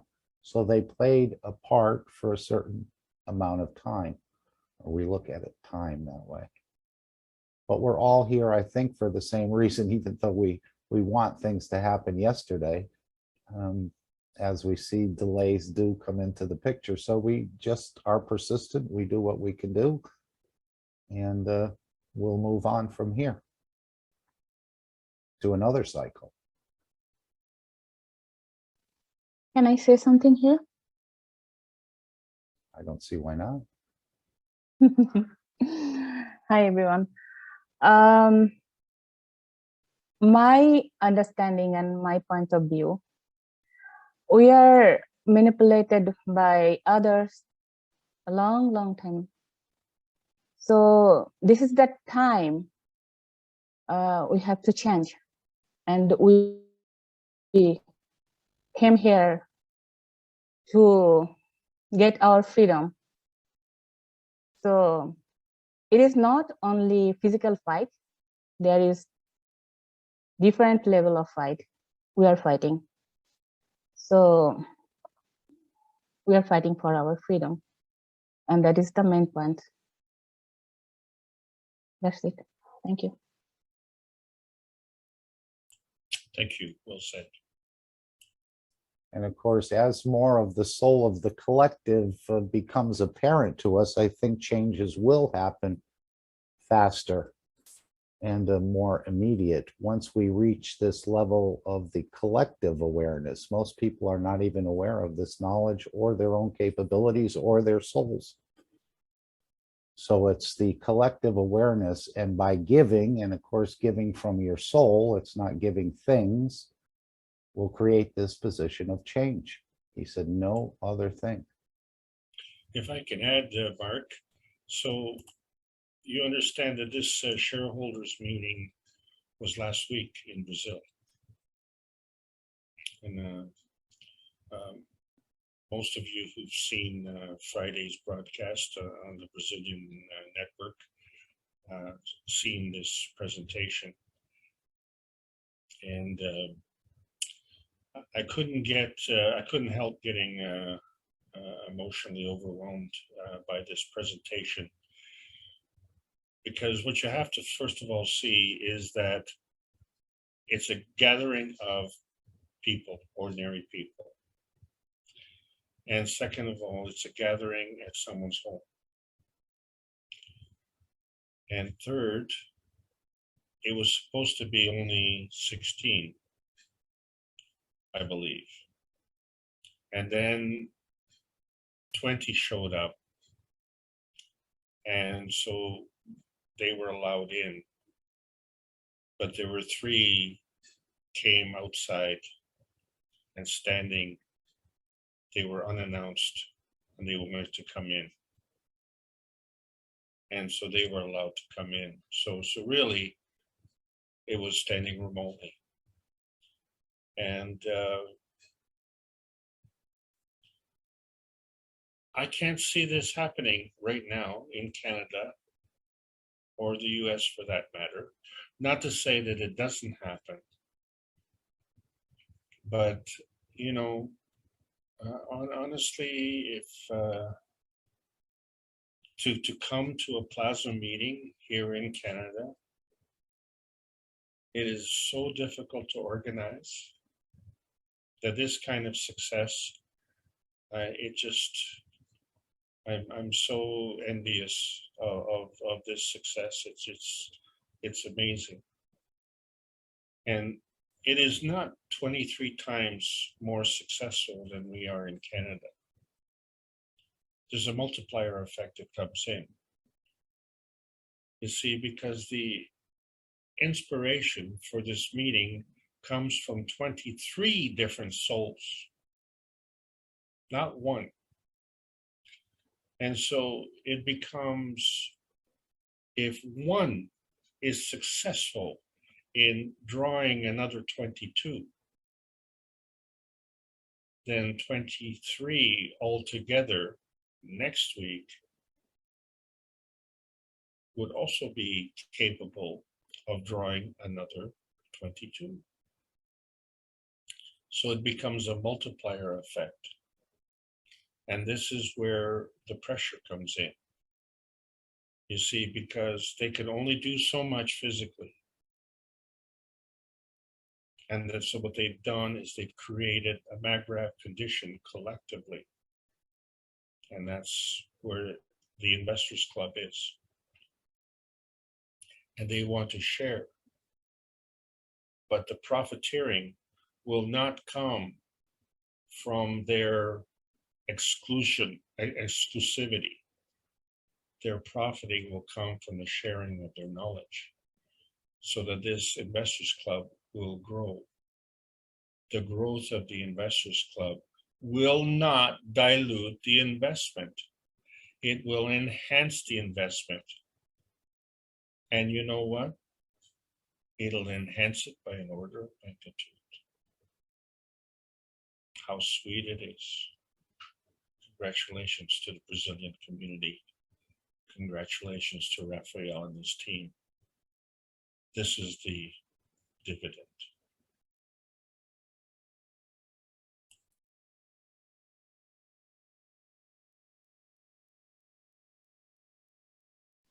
Thank you.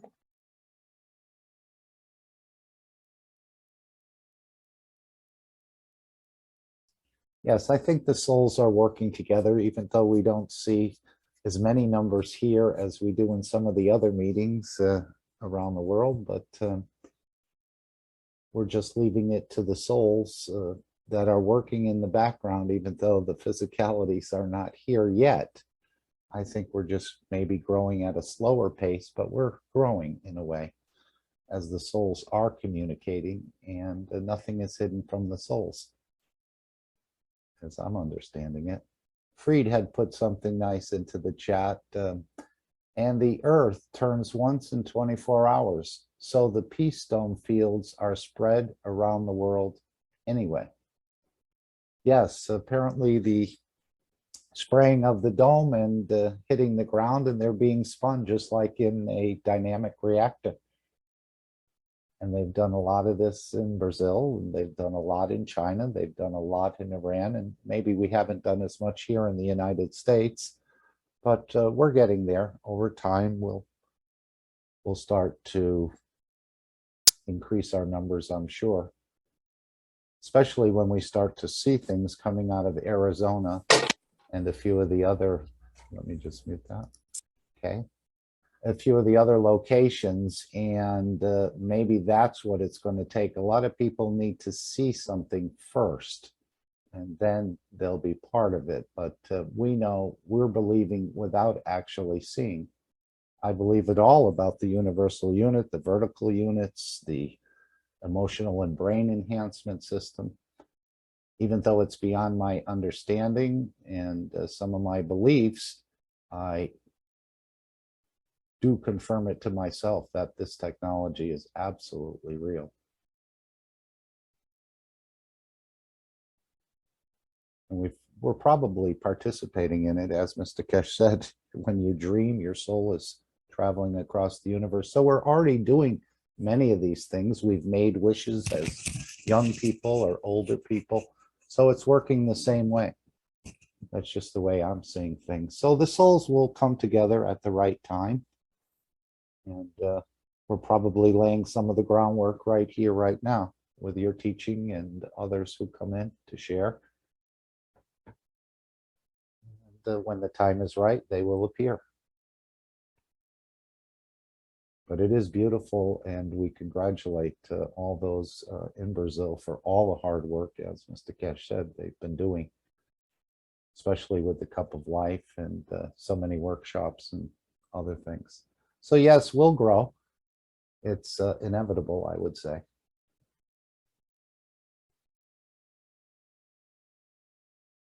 And that's why we're here, just to elevate the others, whether we see it, as I said, or not. It's almost like, in a way, the tomato gets eaten just to elevate your soul and gives up its physicality. And I think it's very similar to what we're doing. Nikolai, you have your hand up.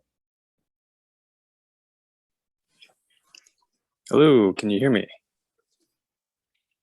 Yeah. Hello, everybody. Thank you, Alex. Welcome. That was wonderful. I was having a moment on Thursday's teaching with the realization that I hadn't had before, and or perhaps it was in pieces. And I had a long break, I guess I would call it, from being in the foundation, and I took time in my own space because I couldn't find a way to share this knowledge, and it was very frustrating. And Alex, I know exactly what you mean by what you said earlier in sharing this knowledge in Canada, and it is challenging. But I've returned, and I'm happy to be back amongst all of you. And I had a realization about the MagRav units on Thursday night, and I wanted to perhaps share this, and maybe many of you have come to this realization too. Do you want a white screen? No, I think I can explain it. Go ahead. If need be. What came to me was in regard to the vertical enhancement unit. When we saw the picture after the break, or during the break, with Rick playing the the different advertisements. And we see the unit positioned between the legs, between the feet, and what looks like two pads kind of left and right of the magrev unit where I would imagine the feet would be. And what struck me for the first time was the positioning. And what we learned from Tesla's teachings was that the atmosphere of our planet has a huge potential for energy if it can be transmitted to the surface. He had suggestions of doing this with a balloon and a long wire, for instance. And that the potential would be huge and massive amounts of energy could be drawn from this space. Well, Mr. Kesh taught us that we have structure, that we have the soul within the structure of our brain. And the magrev unit below us at our feet. So in the vertical enhancement unit, it struck me that our position and the position of our soul is to feed the magrev unit and not the reverse. To create a condition of giving from our souls to the field at our feet. And in doing so, we create that feedback loop back into the body, which becomes, in a way, in between. That was it. Thanks for the bell.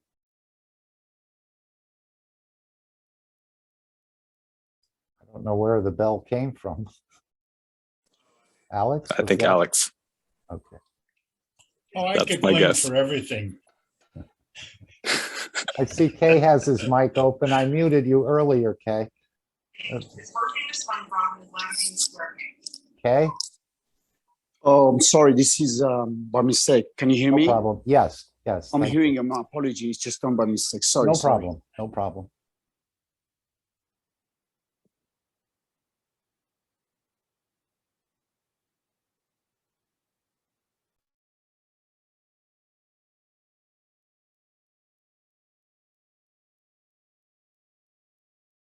Does anyone else want to come in with something they'd like to share?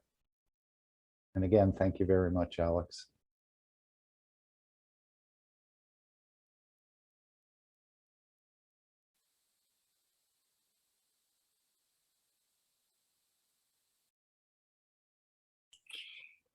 I have something I'd like to add in, please. Okay,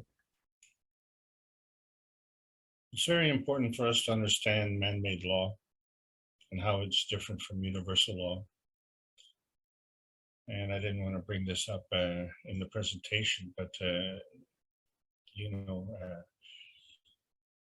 marriage between shareholders, investors, and inventors and directors is a corporation. And so our cities are organized as corporations, and we find our countries are also organized as corporations.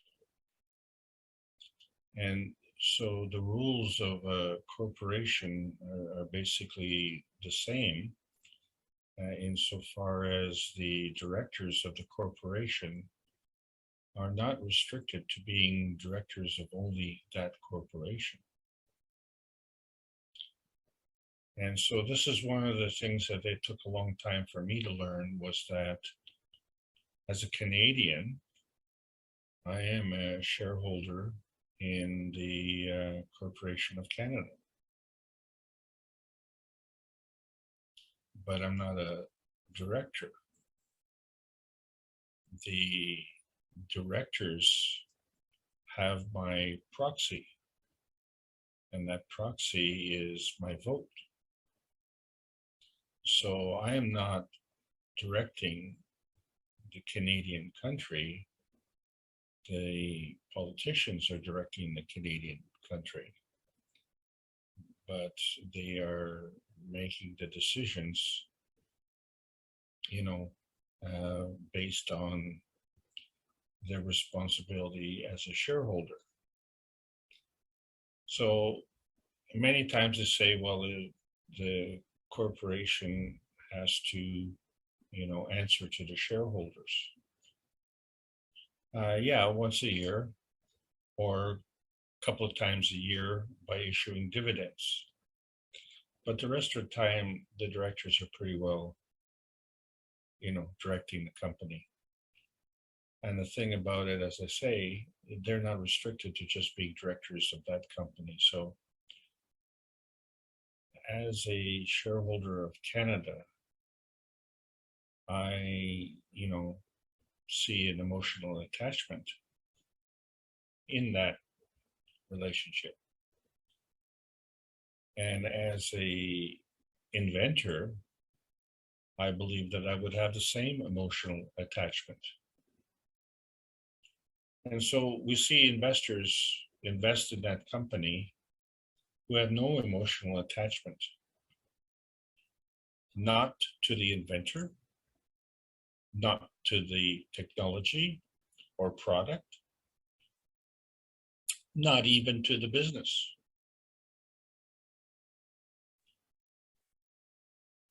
So we find that it is possible for directors to be members of different companies that may or may not be compatible. But when you look at the diversity of the plasma science and you see how that it transcends various fields, and so you can see that shareholders who are locked into a small field, say for instance, a mining field, may feel threatened, or they're involved with a health field, they may feel threatened. And that threat concern increases if, for instance, they are a shareholder in both fields. Because if there's a perceived threat to both fields, then that perceived threat would double. And so you can imagine a shareholder who is involved with many, many fields of interest, what they call a portfolio or a hedge fund. A hedge fund being a gathering of various investments. So there is no loyalty to any one of these investments, because at any one time, with the probability being that the majority of those investments will be successful, and the measurement of that success is based on money. And so the gamble is that the majority of these investments will outweigh any losses. And if there are losses, then those losses need to be cut. And so there's no emotional attachment to those losses. They get cut immediately. And so what kind of shareholders are these people?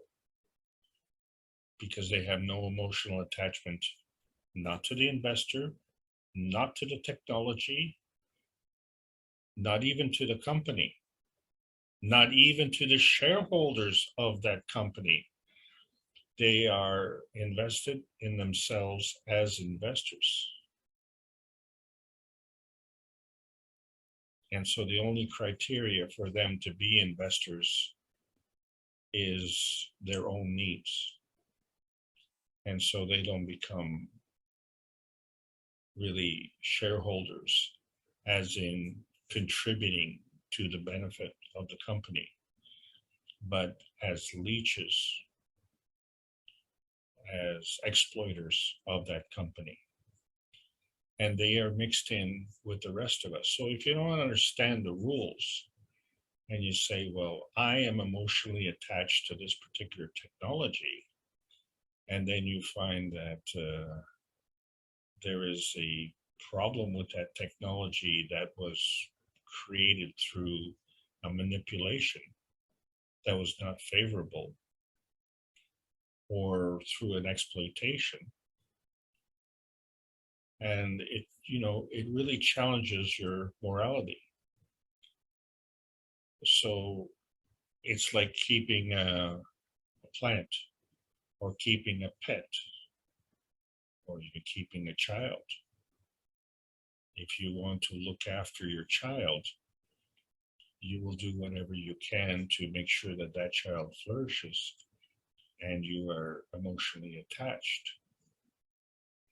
But if you're emotionally detached and you say, okay, well, with respect to life, I am prepared to preserve some life and sacrifice some other life. So at what point do you decide what you preserve or what you, shall we say, discard? So in other words, if I grow a plant, which is a vertical soul, in order to harvest that soul, I would kill it. And then you're a farmer, you can grow a crop, or you can farm animals.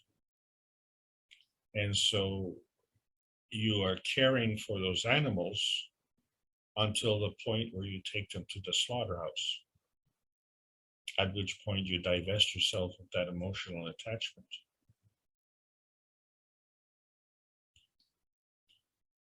So when you harvest your crop, prior to selling the crop, you have an emotional attachment, so you divest the emotional attachment.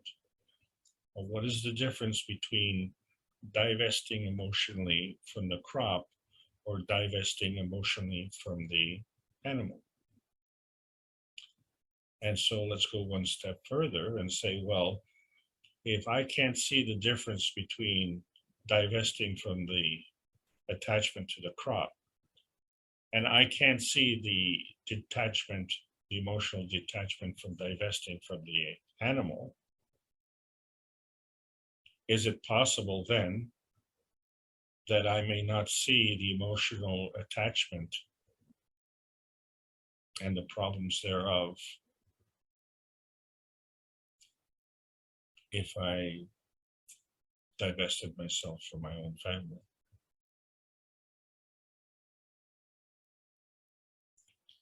And so in all three cases, quite literally, we violate one of the universal principles of thou shalt not kill.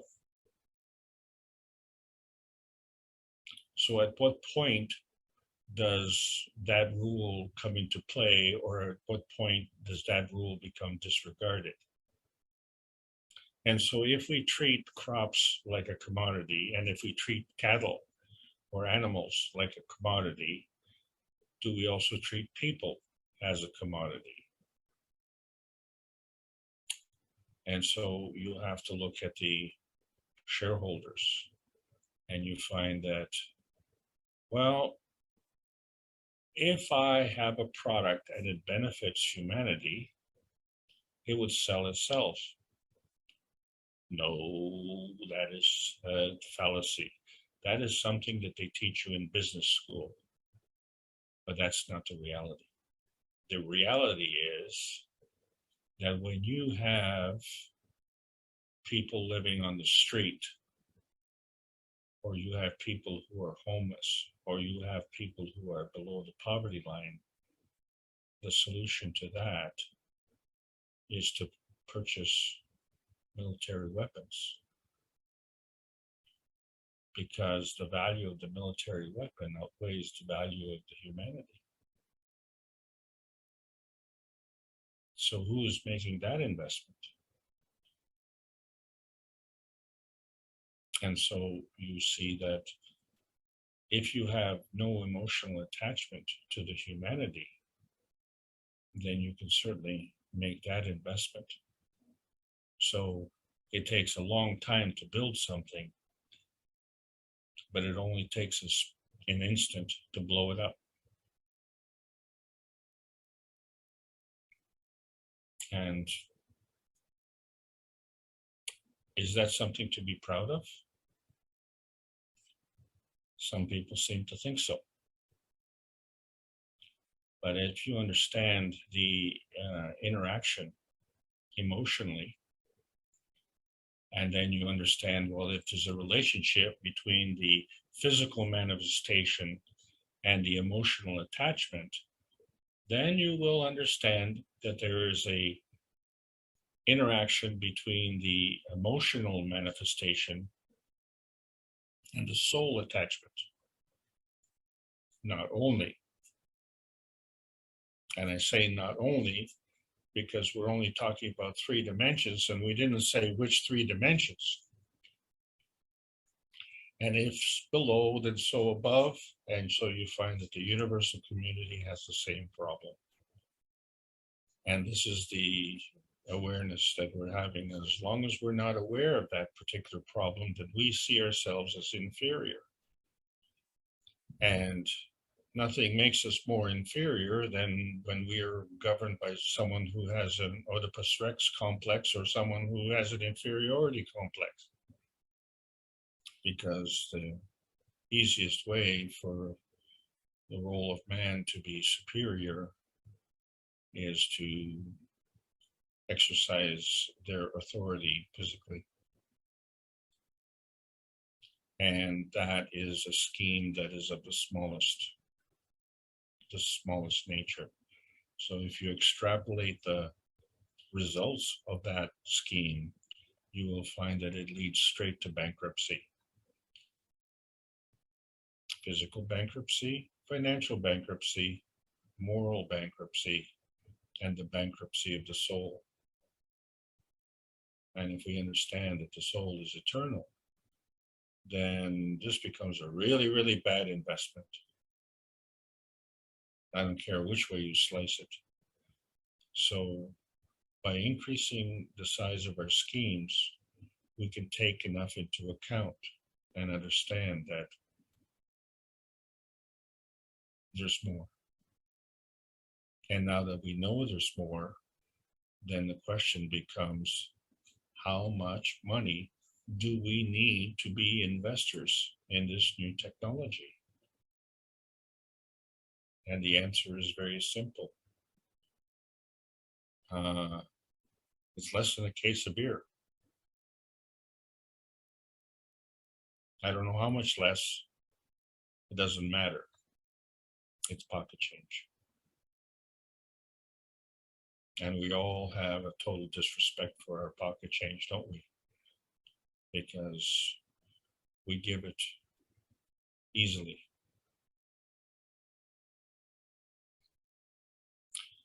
We have a new casino in town, I'm proud to announce. This is something that we need very badly. So I'm glad that someone has taken the time and effort to bring that to our community.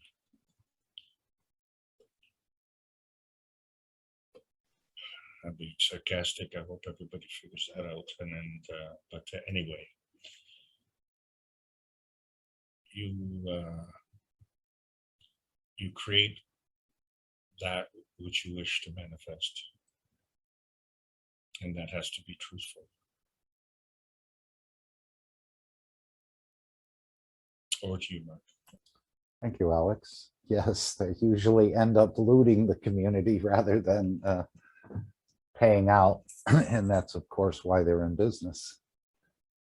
I know Randy said he was going to gather some pictures. I don't know if anyone would like to show any of their work, but I could show one thing or a few things. This is just a plant on a table. I think this is probably the most success I've had with the plasma technology. And again, I did nothing but add a little bit of water to these plants. And they're probably 9 months old, maybe. I started with one. I've given away many of them. The mother one is in another room. So I probably have 12 of these, 13. I'm actually starting to grow some bamboo. And they're just getting started. We took it off another plant, but you can take this and just extend it right out into the garden. These are Take over the screen, Mark. Oh, sorry. I didn't. Let me just share this picture here. Thanks, Alex, for reminding me. But anyway, this is just some spider plants. Very simple. I bought one probably 3 years ago.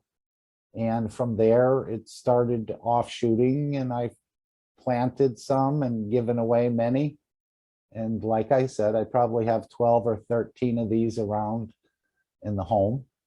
And very easy success by just adding the CO2, the cup of life, some zinc once in a while, tap water. Not a lot of care to them, but yet they look so beautiful. They're about 5 feet away from a window. And that's probably why you see them sort of angling this way. And also by having the water in the Yan's water, it's radiating out some fields. And it's creating a nice environment. So I'm feeding the plants, but the plants are also feeding back to me. They're showing their beauty, and I really think you can see the beauty there. So I would encourage everyone who has a plant or has a small garden to start adding some of the Gans water or some of the energy, and the plants just simply love it without a lot of fuss or having to make anything. They just percolate all on their own, and most of them look exactly like this. A couple of them I have over a heater. They seem to be a little bit dwarfed, probably because when I have the heater on, I don't move them. That would be a little bit of too much to do. Mark, such a great picture. Do you see the dynamic plasma fields? Oh, sure. You could see it. So they're coming out of the north and curling back around to the south, perhaps. But these little dishes are very important too underneath it. You actually put the water here. Sometimes I'll water them from the top, but most of the time, this one's in a container. I just put the water on the side and allow the plant to take it up itself for whatever it needs. So that's just one of the little projects, but it's very simple and easy success with the plasma technology. We're also playing a little bit we haven't made any CH3 in a while. This has been my first attempt after about a couple of years or more. And I'll just bring up the other two. And this is the initial stage where you have the mesh wire, which is iron coated with zinc.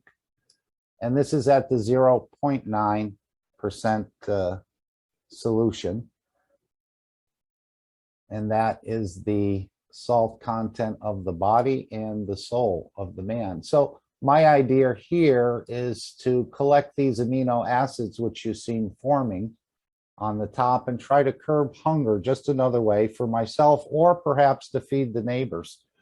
I don't know what is coming, but we know that this carbon here, 12, that's produced in the CH3 box, is very close to the C14, and it's also linked to the iron, and this will help to curb hunger.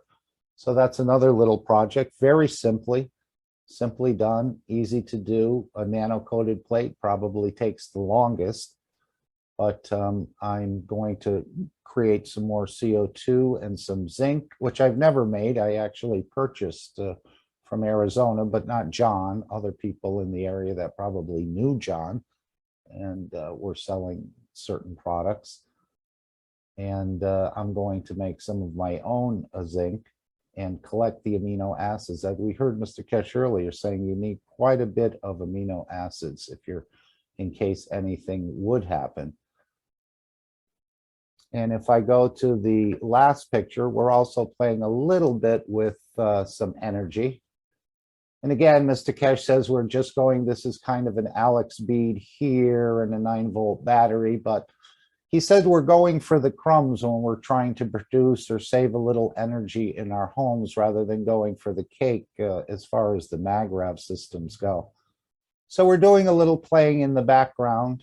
Again, I think the most success was with the plants, but we're working on other areas as well. I'm going to try to curb my hunger a little bit better.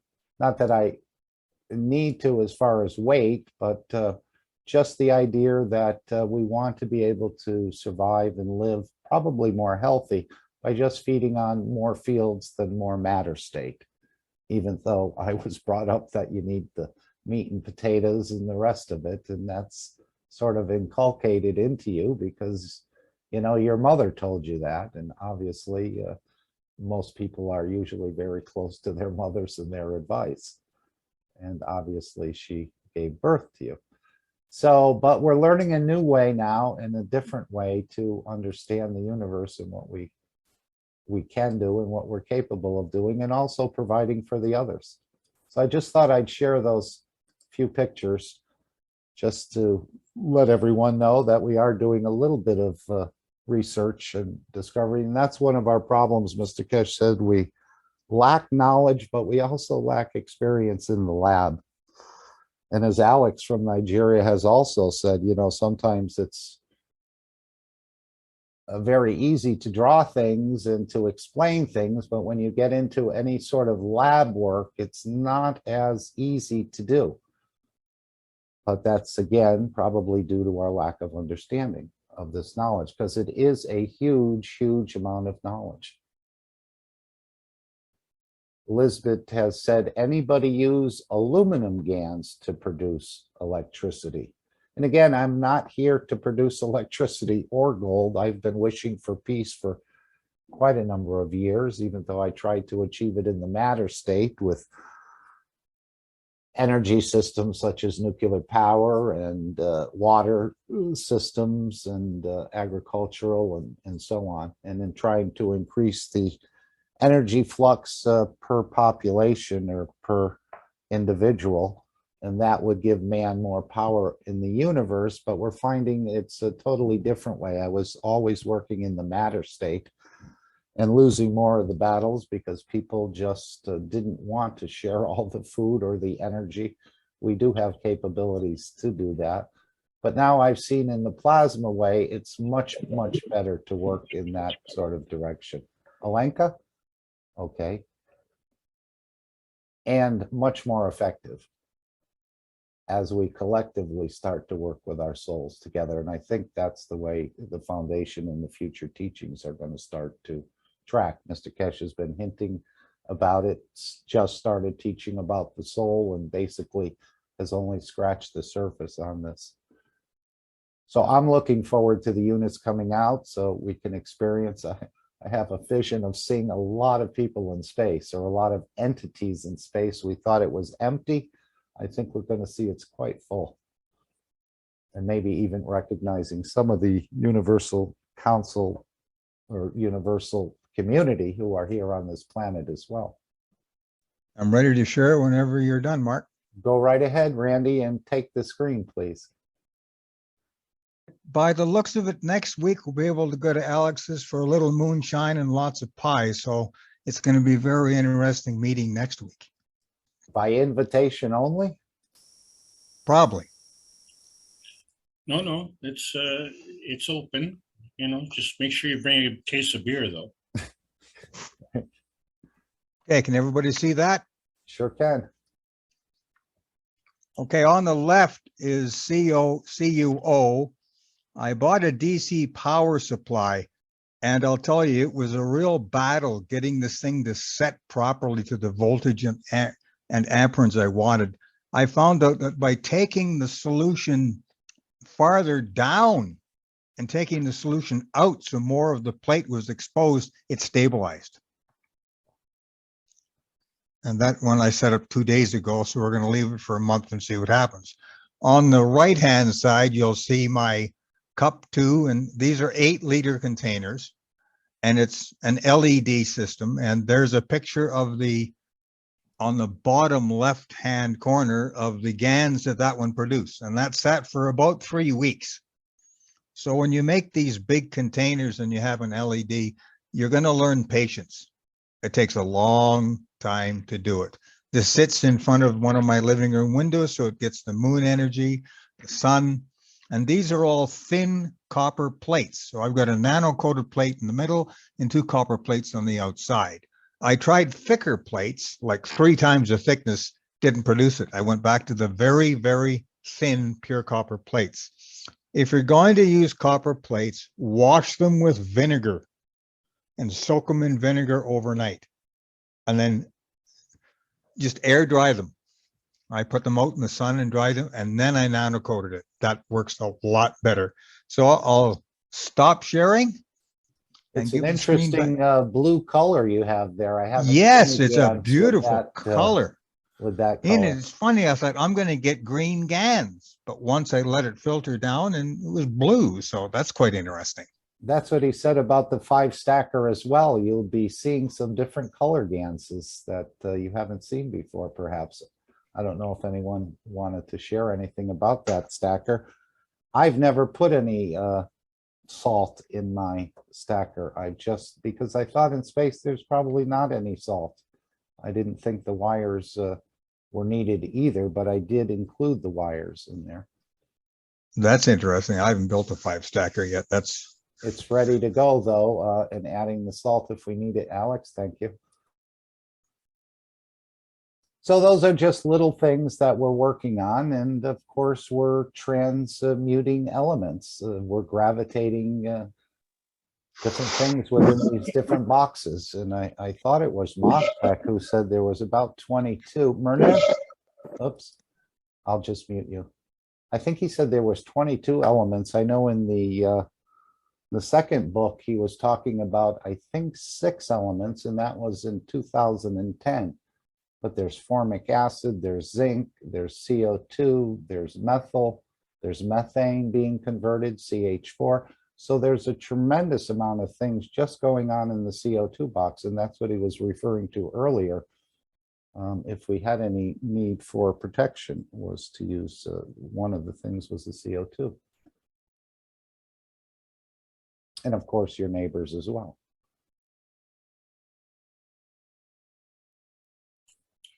Mark, can I just take a moment to thank everybody for coming today and allowing me to present and for participating in this meeting. I just want to take a point to sign off here. Very good. And thank you for your continued efforts here. I don't ever want to underestimate the contribution that you and all the knowledge seekers are making to make this meeting a success. Yeah, well, it's the souls who are driving it, I would think. I think the physicality sometimes wants to say, no, I want to do something else, but we know what's more important. And a lot of the physicality that we think is important is not that important. But yes, it's been a little bit of a struggle to get people on board, but I'm just leaving it up to the souls to decide. When the time is right, they'll appear. And they're already here, like I said. It's just the stubborn physicality that doesn't seem to want to move in the right direction. But again, I'm leaving judgment neutral on that. I want to say a small story to Alex. Can I? I'm Can you listening. stay? I'm Yeah. here. Yeah. It about me. When I was little girl, always I used to see a very different, nice dream. But when I was teenager, suddenly I started to see different kinds of dream. When you were So- a teenager, you said, okay, Yeah. okay. So I'm not going to explain, but Alex will understand what I'm saying. Maybe some of you understand, not everybody. So that time I was, in the daytime, I am really tired. And the nighttime, I am a soldier.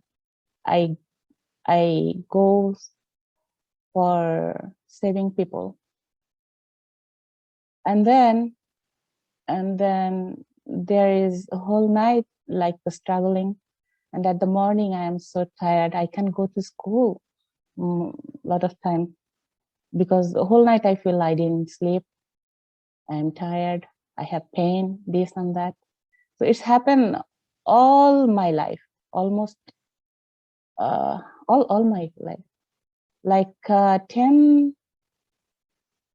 to 10 years ago, I used to saw when I came to America, and then I followed the Dolores Cannon, who lives in the Arkansas, used to, and then she died. So one of her teaching, I hear, if somebody doesn't want to participate any kinds of stuff, so they can stay in the dream or anywhere they can stay. I canceled the contract. So when I heard her teaching, so few days I told myself I contact the cancel, but I didn't understand what is going on. But I used to say that, and then suddenly the dream not totally stopped, but get less and less and less. After those kinds of things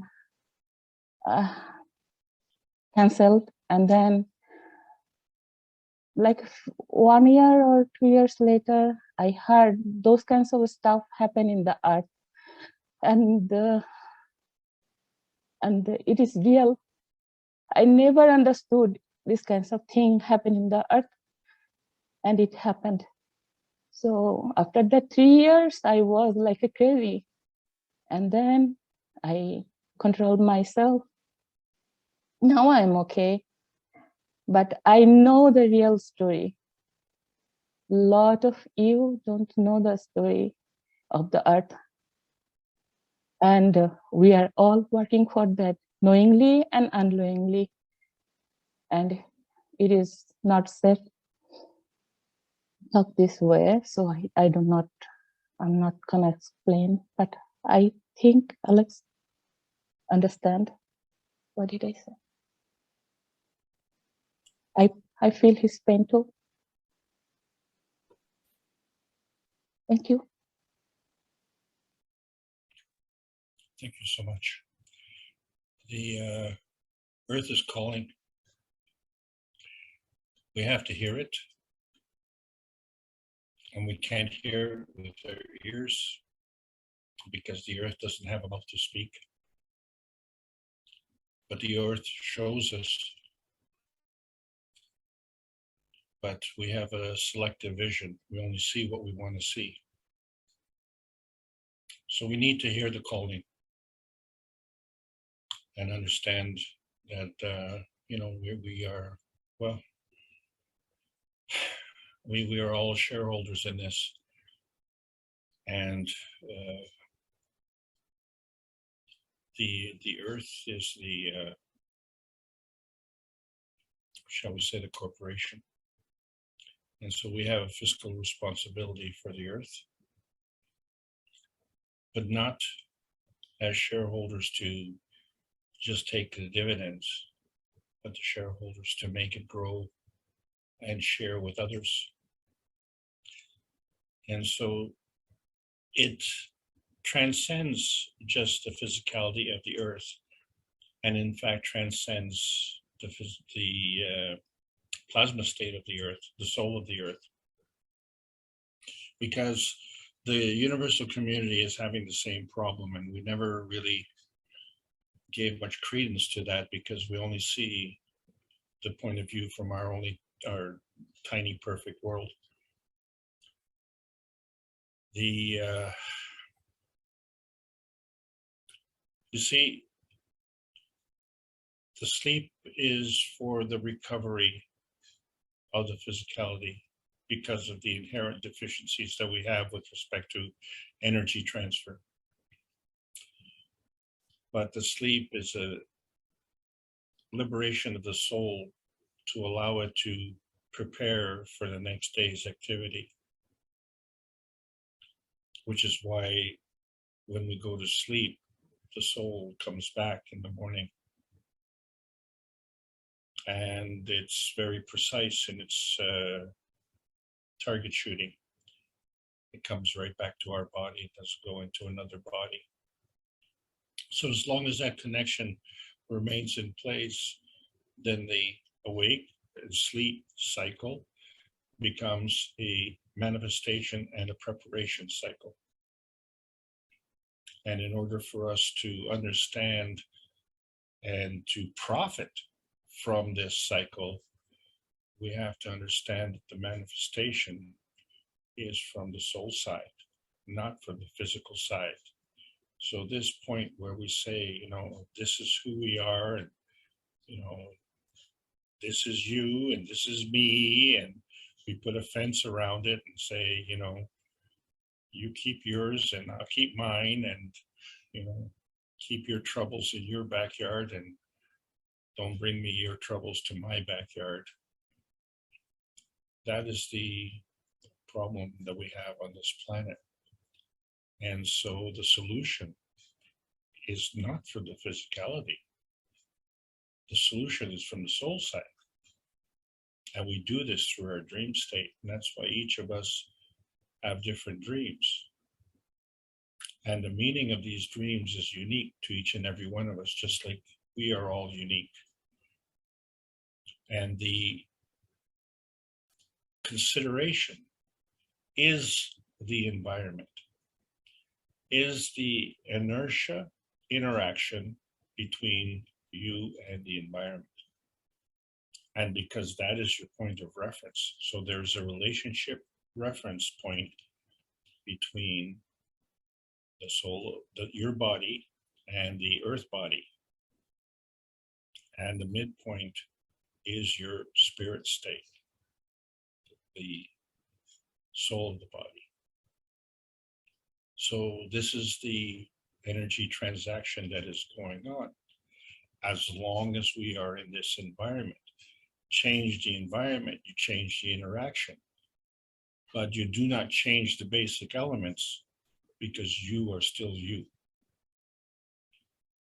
And so this is the part that we have to learn. And if we learn this for us, then we can also learn this for the universal community, because they have the same limitations. And so this is a new awareness for me, is to know that this supposed inferiority that we have by being beings on this planet, as opposed to being universal beings who can travel through space, is a man-made inferiority complex and is promoted by men of inferior complex. So that doesn't mean automatically that we need to have a superior complex. The implication is that if you have an inferior complex, then you need to offset that with a complex of superiority. That is a fallacy. We are all equal. So the feeling of inferiority would be in your own mind, because nothing anyone says or does can affect you unless you allow it. And so this empowerment comes from your choice, your decision. And so once you have this empowerment and you understand that my lot in life is not my lot in life is in this environment, and my presence in this environment is based on the interaction with the environment. And when you look around at this environment and you say, well, it's not working, you need to make that decision, first of all, consciously, that it's not working. And if you think it is working, then something's wrong. And not something's wrong with the earth, something's wrong with your thinking, because the byproduct is not of the earth. The byproduct is of our thinking, because our thinking is a representation of plasmatic manifestation of our soul energy, which is a plasmatic manifestation of the energy of the creator. So if we understand that link, and if we understand the impetus, it comes from the top down. The higher field feeds the weaker field. And in order for the higher field to know precisely what to feed the weaker field, there has to be a feedback. And so the feedback doesn't come from the higher field, the feedback comes from the lower field. And so we have a mechanism based by the same rules where we can allow this lower field to feed back. So in other words, to do this, we have to elevate the soul. We have to elevate the feedback soul. And the feedback soul is the soul of the body. And the feed soul is the soul of the man. And so that's what we're going to talk about more. And as we travel through this insight stage and how we can interpret our knowledge and understand our position in this whole thing matters, because this earth is ours and we are shareholders of this.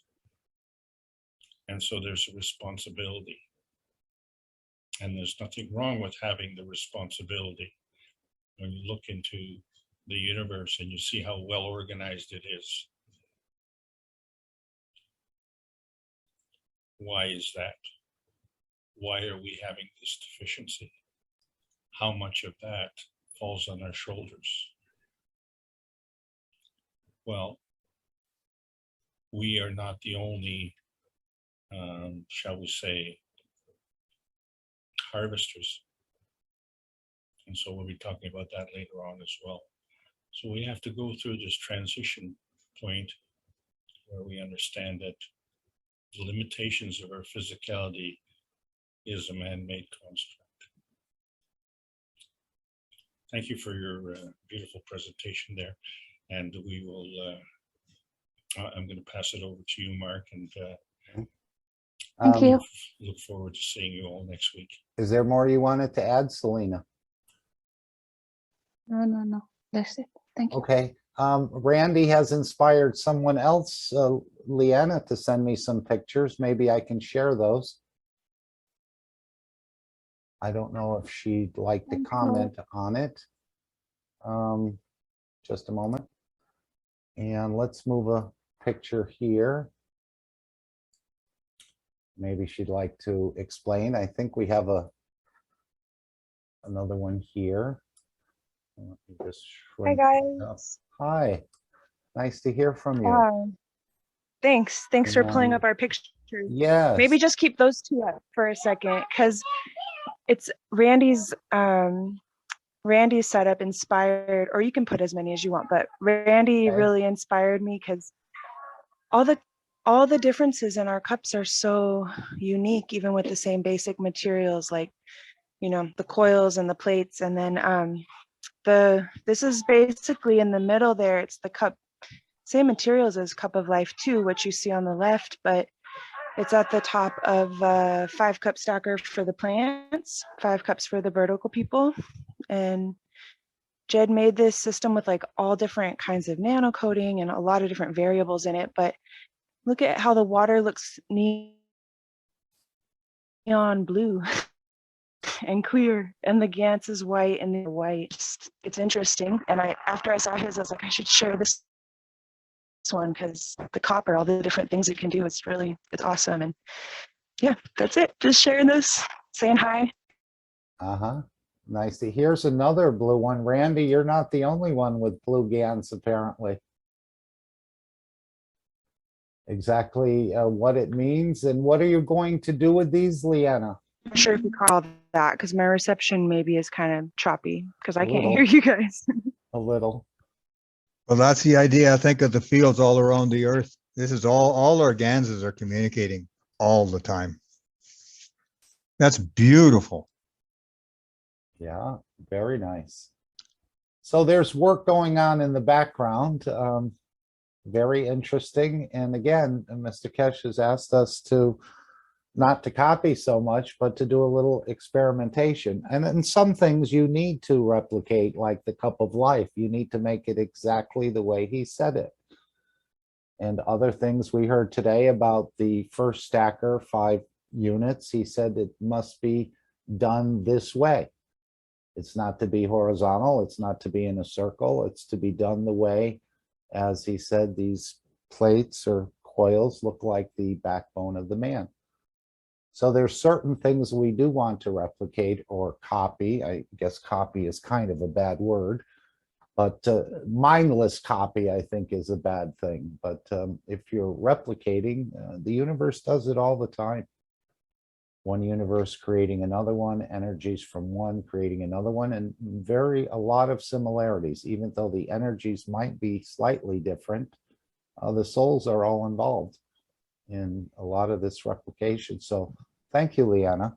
We appreciate Yeah. you checking in. Is there anything you want to, this blue one, what will I you? can just talk about it really quick. I can Go just ahead. share Sure. a little bit about it, but maybe I can get Jed to share too, but I pretty much, I always feel so awkward every time I share, but God bless you guys. Everyone's so patient and wonderful in this group. So basically the coils, like when he was nano coating, we were running all these different experiments to see what can we nano coat, like homemade KOHs and different citrus juices and combinations of caustic and KOH and different things like that. So all the coils had different ways they nano coated. Some of them were by fire, and there was like a lot of variation there. And then in the coils, he was doing like the 99 coils because of the 99 aspects or attributes of the creator. You can see in the one picture, you see our plates broken on the just below the blue, and you can see like, the cups. It's been repaired since then, but Your yeah, voice is casting breaking up a little bit. You may not be able Okay, to hold on. hear me. You know what? Our internet's like terrible because our plasma system is still interrupting it. Hold on just a second. Hold on. I was wondering about the chickens. How are they doing? I know you had dealt with a problem with the chickens, and I think you had a Our goat. chickens are doing great. Our chickens are Excellent. totally healthy. Yeah, I feel like everything's healthy. You know, we're just slow moving, I feel like, on all of our projects because we have a lot of things at once. We're like Yeah. fixing the physical foundation of our house right now. And also like that's also happening in a spiritual sense, you know, like just trying to be completely right and make things right, like do everything with quality, and it takes time, you know, to do things, but we have a lot of inspiration, and I hope that we can be a part of really helping bring the change, all of us, you know, together, like these You little are. simple cups where we see this electric blue water, even though it's just basically a field generator. Even though we've harvested the water from this and use it in like really small amounts in the Peace Dome spray, Jed always does it. I don't actually really touch this system. I mean, I touch it in the sense that I'll hold the Gantz and I admire it, but yeah, I'm just like, it's his beautiful system, you know, but it's ours and it's everyone's. And I don't know why the water made that color. Like that would be my one question, is what makes that beautiful condition of the water?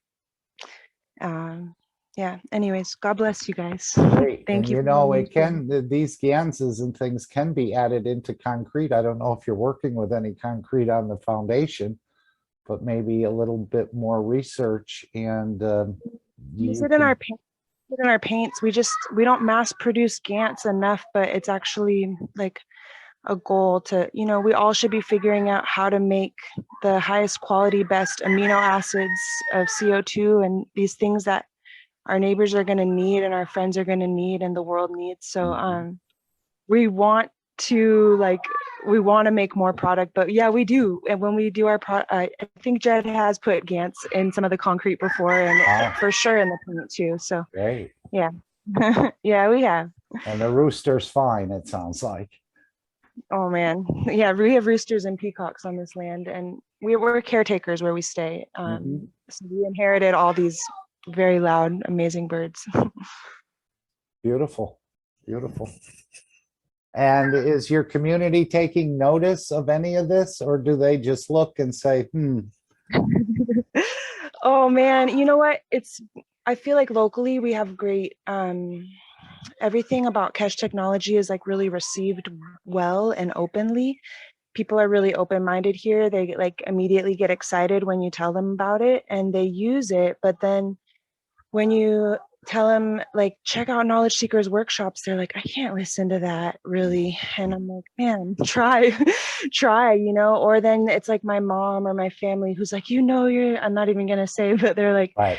basically they think, you know, it's evil. And I'm like, are you kidding me? Like, you've been so blinded. Like, you don't even know, like, Yeah.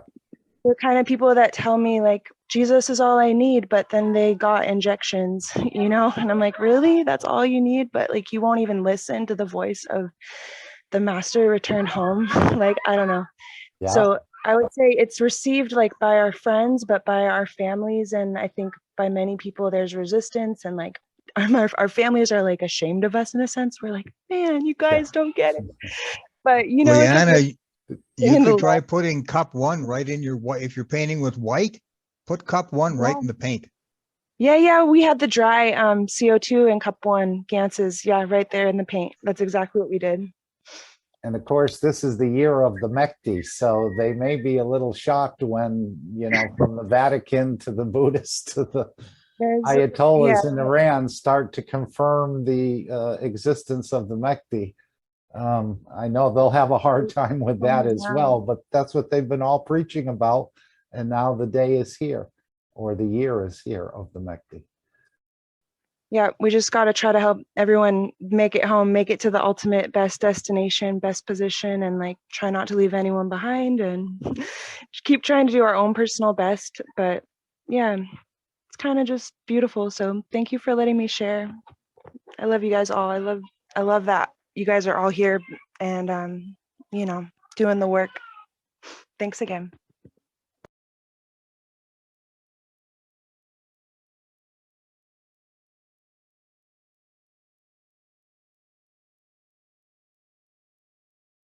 All right, Alex, can you put the background back up? I seem to have something didn't go correctly here.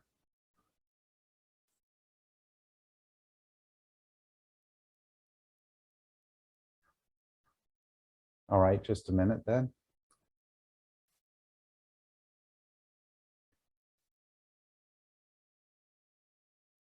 I'm not sure if you have the background up, Alex.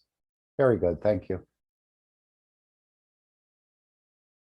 Okay, so there is a new tomorrow, and that's how I'd like to conclude today with the video New Tomorrow that beautiful Lisa has made and shared with us and has been played in Knowledge Seekers workshops and private meetings and other places.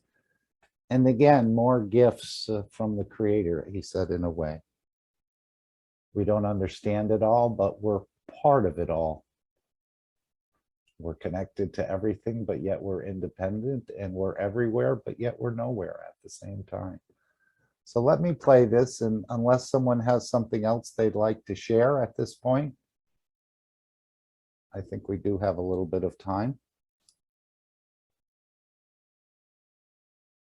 And this really has some very profound words in it. Again, it's just so awe-encompassing, where solar systems are going to move, stars are going to move, everything, as he said, when you introduce something and the position changes, the way one magnet can interfere or change the position of all the other magnets. So I just wanted to play this in closing and thank you all again for your attending.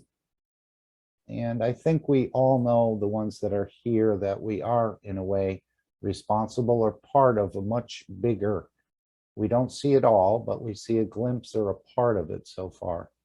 But we're all part of this, and we've joined the foundation. Our souls have led us here in a way, or what Mr. Kesh said at one time, maybe someone in your past, your grandfather or great-great-grandfather has done something good, and that's why you're here. So we're all working together, even though it does seem a little bit a wild ride at the moment. We don't know which shoe is going to drop next, but it's all within control of the universal community. As we know, they've been here, this planet's belonged to them, and how much energy they've also put into this planet over thousands and probably millions of years to get to the point we are right now.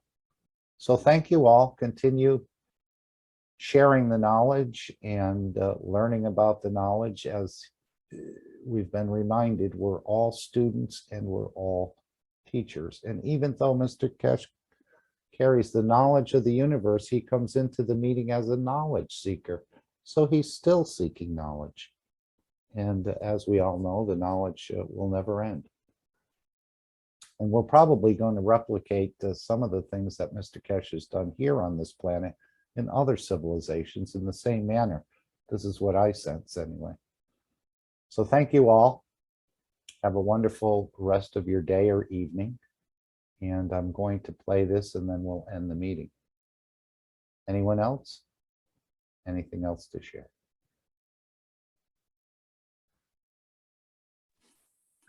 Hi, Mark. It's Nikolai. I had one photo I could share. If should I send it to you on Sure, Telegram? you can share it. Feel free. Okay, maybe I'll share it in here if I can find it quickly. Okay, I'm just checking here. Okay. I think Alex is sharing the screen right now, but just continue. I was wondering, Nikolai, what was it like? Did you think of the foundation often in the last year or two, or just sporadically, or was there like a magnetic pull? What was going on? I mean, I'm not asking you for any details, but just your emotional sense. Yeah.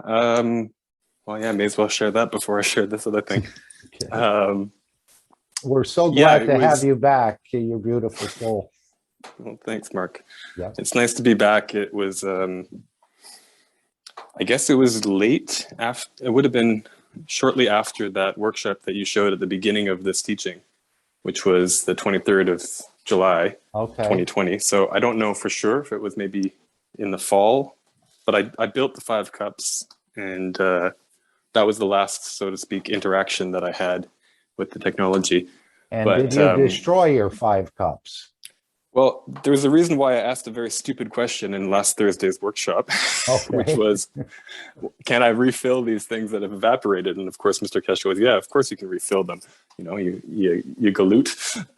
But the reason I'd asked that was I had left these on the shelf and they have completely evaporated. And I mean, I left them for months. And so what I see in the physicality of these cups are 2 very white crystalline structures all over the glasses, then 2 rather green turquoise one and one orange one at the bottom.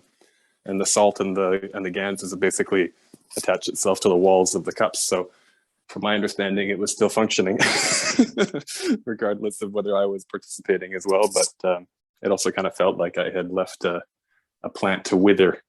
And did you feel like you were having any communication on the soul level with any of the, say, knowledge seekers that you were interacting with? Well, it was interesting. I mean, one thing I noticed with the 5 cups when I first built that, like you said earlier about having a certain emotional or thoughts come in out of nowhere and very strong. That was extremely interesting for me as well. At the beginning, especially. And yeah, I mean, the reason that I essentially left was I couldn't find within my own community people to share this knowledge with. And that got me very upset in a way. I had, a few years prior kind of removed a lot of people from my life and cut people out that I used to hang out with because we just, that's what it was. It was just a drifting apart. Well, look at Mr. Kesh trying to share with NASA back in 1985, and now in 2022, they're getting a shell or getting a unit. So that's how long it takes time. Yes, and how patient he is. Yes, thank you. Go ahead. Yeah, no. All I wanted to say was in the time that I left, I recognized what it was, and it was I could not share this knowledge in my own sphere, and I felt like I couldn't share it anymore in the Kesh Foundation sphere, which I think was maybe incorrect, but at the time, I felt like I couldn't, and it felt like I had betrayed myself, and it was almost like the soul was repositioning me away so that I didn't do any harm. And I felt this actually in an interesting way. It was, I mentioned a few times in the in Telegram that I reached out to Jalal every so often, maybe twice in a year and a half, and I went, "Oh, I'm coming back," and he goes, "Oh, please come back," and I went, "Okay, I'm coming back." "Oh yeah, we welcome you back," and neither time did I make it back. So there was definitely a pull. Timing. Yeah, and but what ended up happening in its own respect was that I met people here in my part of the country in Canada who were also angry about the situation going on. And so what I recognized was that my emotion had dictated where I ended up. And so because I was in an emotion not of happiness and joy and sharing knowledge for the beauty of it, but anger and frustration at my own government, at my own family, at my own community for not being willing to accept anything. And so what I ended up attracting was similar energies. And so I found myself in a community of people who were, they call themselves freedom fighters. And I never liked participating in rallies or demonstrations of those kinds. I never really thought that they had much value. And you know, in some respects, I kind of still agree with that. But I found myself pulled into a whole group of people whose entire reality was fighting, fighting, fighting. And it took me until, I suppose, maybe November of this past year to realize I had no interest in doing that anymore. We can't fight for peace. We can't fight for freedom. We have to freedom for freedom. We have to peace for peace. So I found myself again in a conflict. And this time it was a conflict within myself and the community that I was surrounded by. And again, that community couldn't accept this technology either. And so I went, oh my goodness, I've essentially found a new position. And then it became clear to me that I had to shed some emotional layers and some emotional and physical addictions. And some of that was to the news. And some of that was to marijuana, which was my way of closing myself off. And both of those addictions, so to speak, dropped away with awareness. And they both came away or dropped away with the awareness of knowing what the actual root was. And these came to me in my nightly GANS baths, because I would still do that. I would still take a bath every evening, or maybe not every evening, but every second evening or so, with the cups of cup 1 and cup 2. And certain things would come forward. And so one of those was my addiction with marijuana, which had been a long time. And immediately, in an instant, when I asked the question and the awareness came about where this was coming from, and it was an emotional problem that hadn't been solved, and it wasn't really even mine. At the heart of it, it had come from my father's emotional issues as he was a child. And so all of that became clear to me in an instant. And the next morning, I had absolutely no interest in this addiction. Absolutely gone. And similarly with the information and being addicted to this consistent news of, oh, what's happening in the world, and oh my God, oh my God, oh my God. That field, yeah. Immediately, as I realized, again, the awareness of what this was, it dropped away. And within 3 weeks of that or so, I had essentially made the decision that I was coming back to the foundation in some respect, and then made a donation again in the last month, and then thought I would be waiting for 3 months again, but graces would have it that I waited very short time, and that I was opened back up as a student here. And so it's only really been about 3 or 4 weeks now that I've been following the Knowledge Seekers workshops and have been back in that respect. But it was always a part of my life. It was just something that I ended up sharing with very few people instead of the many that I that I at one point had tried. And I did this in the summer, actually. I had a small workshop of 20 or so people trying to make the cups of cup 1 and cup 2. And it didn't work. There was all kinds of people there. They were all very excited. And we had probably 4 meetings or so of different teachings once a week about different aspects of the technology.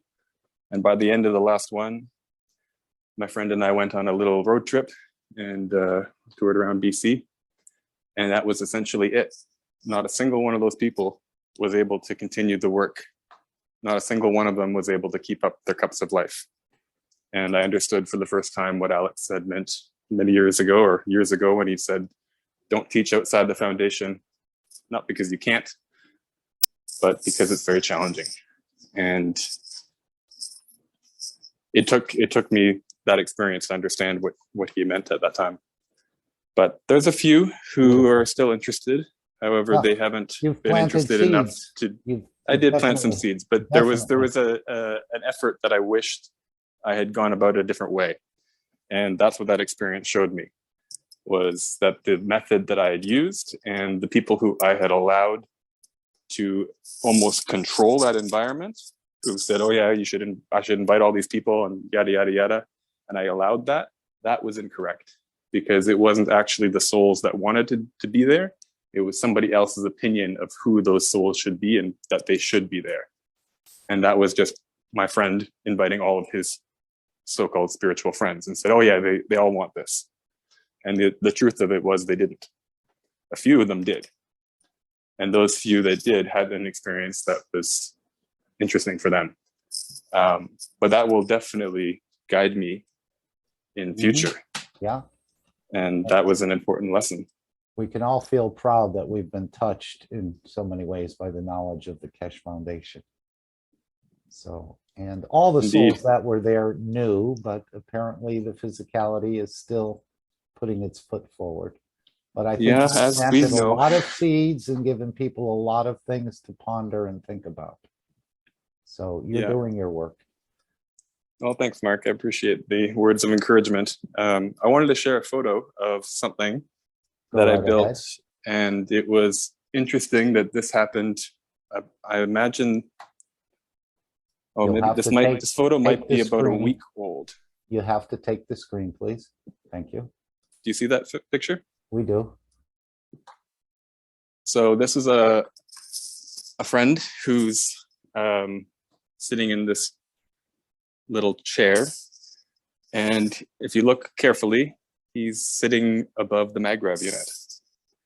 And so I created this, device, so to speak. This chestahedron is the name of the shape, the 7-sided shape with all of its faces with the same area.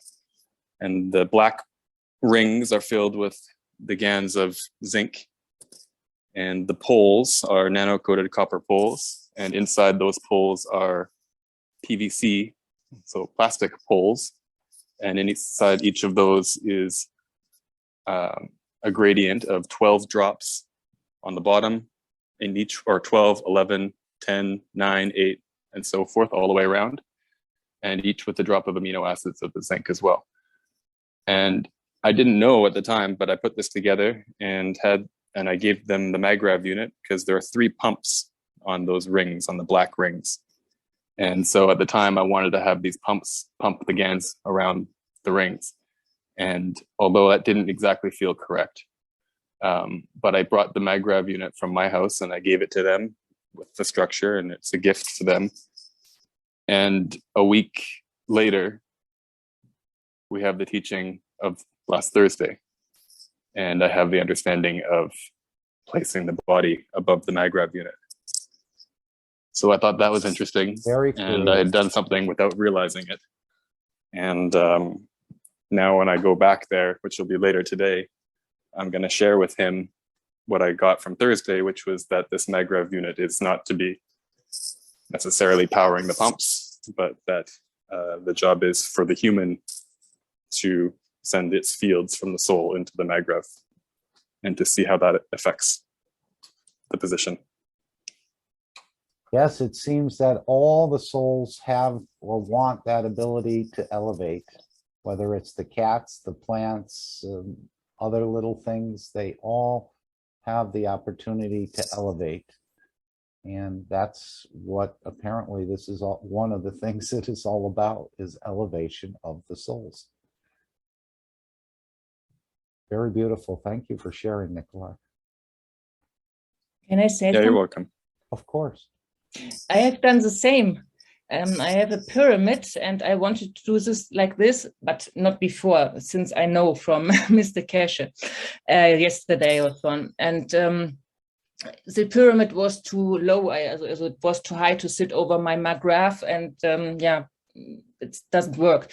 And then I put it under my, it's not a bed, I'm sleeping in a hanging Yes, a hammock. Yeah, hammock or something like this. Yeah, it's you can swing right and left. It's Yeah. a seat, very comfortable. Yes, and I put my graph on the ground, and I put my universal cup on the graph, and I'm the 5-cup system. That was my idea. And tonight I will try. Excellent. As Rick often says, there's as many reactors as there are stars in the universe, and all of us are a star. If we don't see the physicality, we see the light in the other souls. Yeah, and I don't have put the graph into the current. I use it without current, my graph. It has never been in the current. Yeah, I don't he to save mentioned energy. that. Yeah, he mentioned that as well. If you're still connecting the wires, we've got a long way to go, apparently. Yeah. So very interesting. Thank you for sharing that as well. Thank you, Nikolai. Thank you. Beautiful. And Yeah. thank you for him Yeah. that he has something done the same. Okay. Thank you. Yeah, that's very interesting. Yeah. Nice to hear your version too. Yeah. I had one other thing which came to mind, and I wanted to ask in Thursday's workshop, but I'm always so tired in the mornings. It's very late for my time, and the questions that I come up with are usually 2 days later. But I wanted to ask, maybe somebody else noticed this. In the vertical enhancement unit, it looked to me, and maybe Mark, you could, or Alex, whoever has the screen, could perhaps find a screenshot of that and zoom in. It looked to me like there were 2 plates on the floor, a left and a right. And I wondered if anyone else had the same thought of, if we take the shoes off and we stand on the left and the right plate in the vertical enhancement unit, is that what is connected to the magrev, the left foot and the right foot? I don't know. The negative and the positive end of the magrev, as opposed to being plugged into the wall, as we have done. You have it in the wall, the graph. I do. I'm wondering, in the vertical enhancement unit, which was shown in Thursday's teaching, when Mr. Keshe zoomed in and he put a circle around it, it looked to me like there were 2 plates on the floor. Yeah.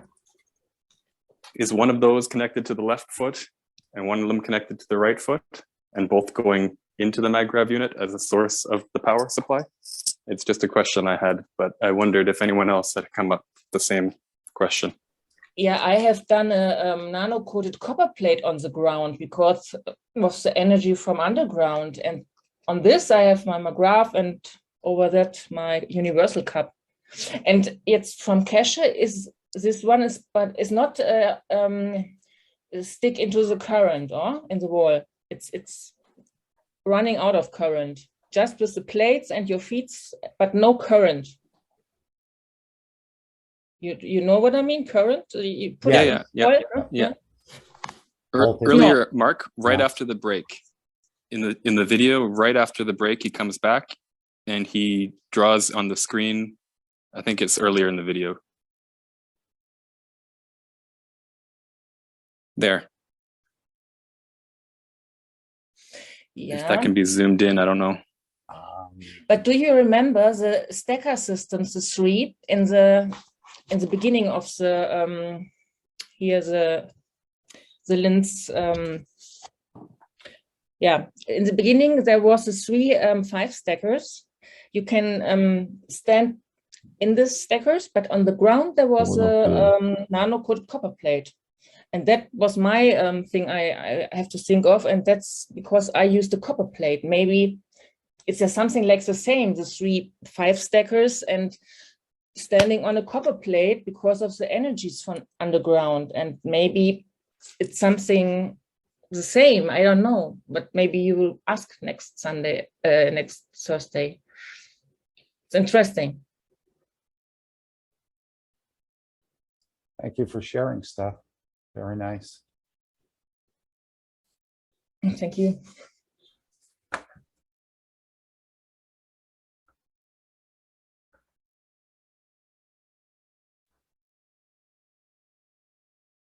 Okay, thank you again, everyone, for sharing.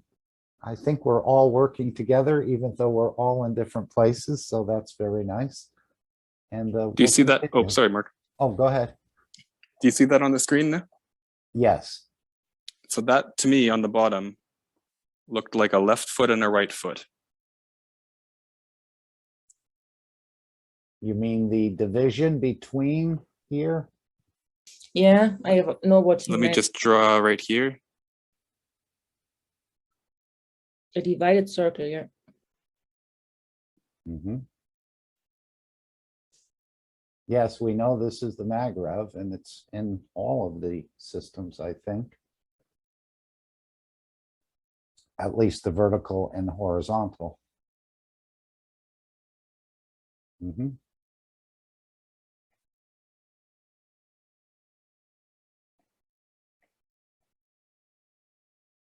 And I think they're powered using plasma energy rather than electrical energy.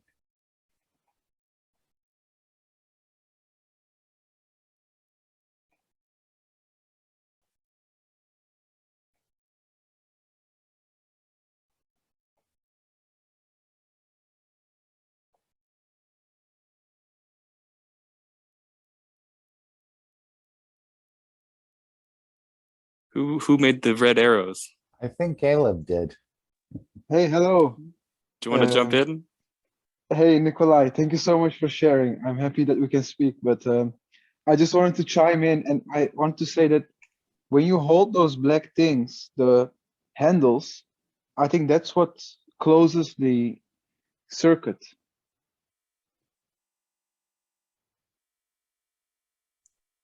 Interesting. Because they are to be so that you can hold them.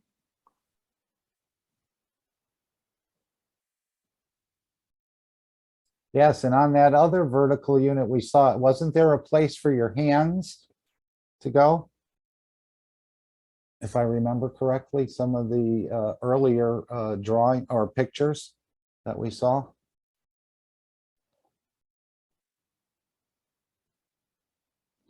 I send you another picture of it as well, but it's basically the same as the as what's on the video. So this is as good.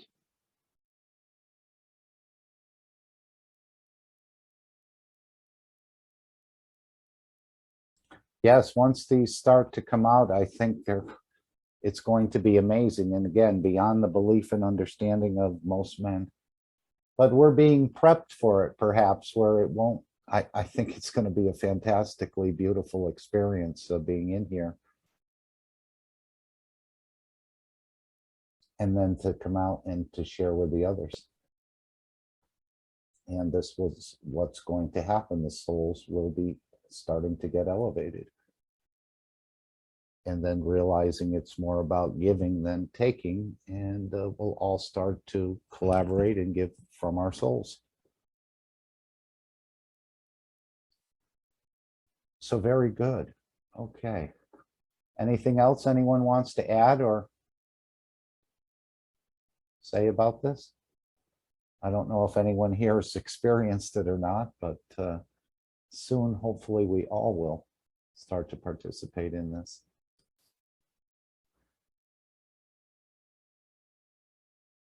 Think we. Where's Jalal?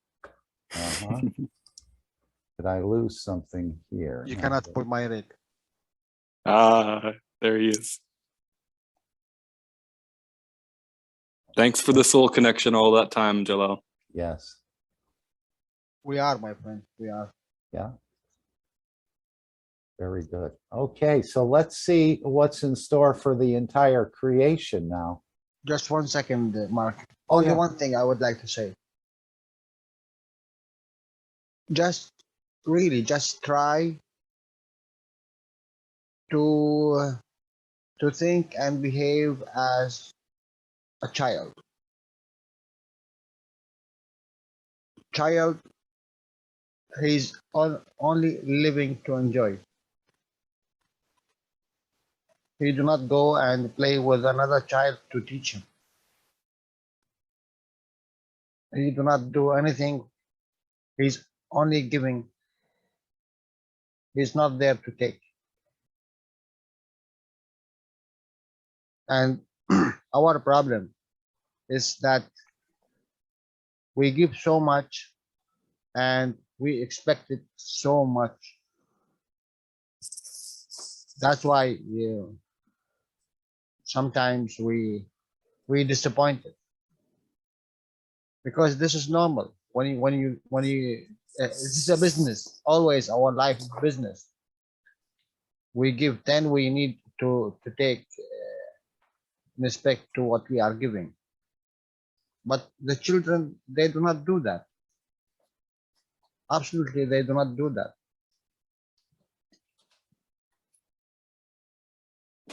They're always there to give and enjoy their life, at least for this 7 years of their time. Then they start to behave from the soul of the parents, and they will be attached as we are. And here, if you see, this is very remarkable thing you said here, Nicholas and Khaled, because here you detached from earth. This 2 place or 3 place or the magra, it's detach you from earth. Then it's you and your soul, where you want to go and how much strength you have. That's all. How much acceptance in reality, how much you accept. But it's beautiful what you are sharing, guys. Thank all of you, Alex and Mark, Nikolai, Steve, all of you. Yes, So- we're all playing a part. I hope we do. Yes. Take it over, Mark. Thank you. Thank you very much, Jalal, for all your work around the foundation and struggles teaching and sharing. But it's very beautiful, your work.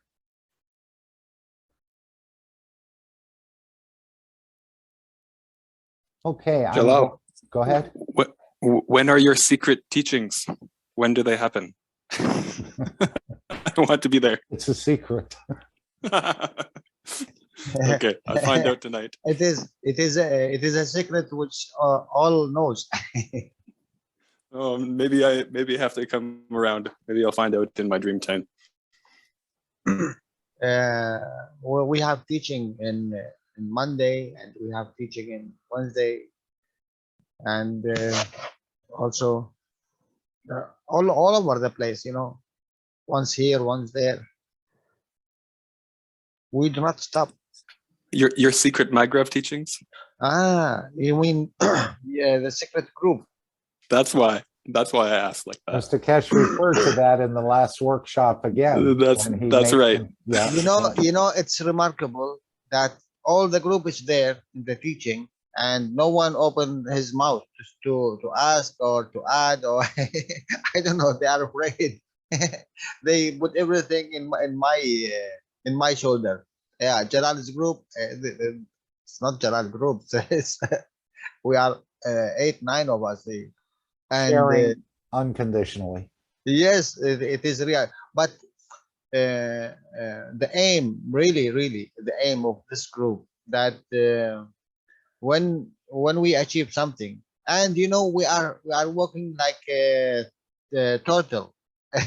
It's very slowly working, but we are working very good.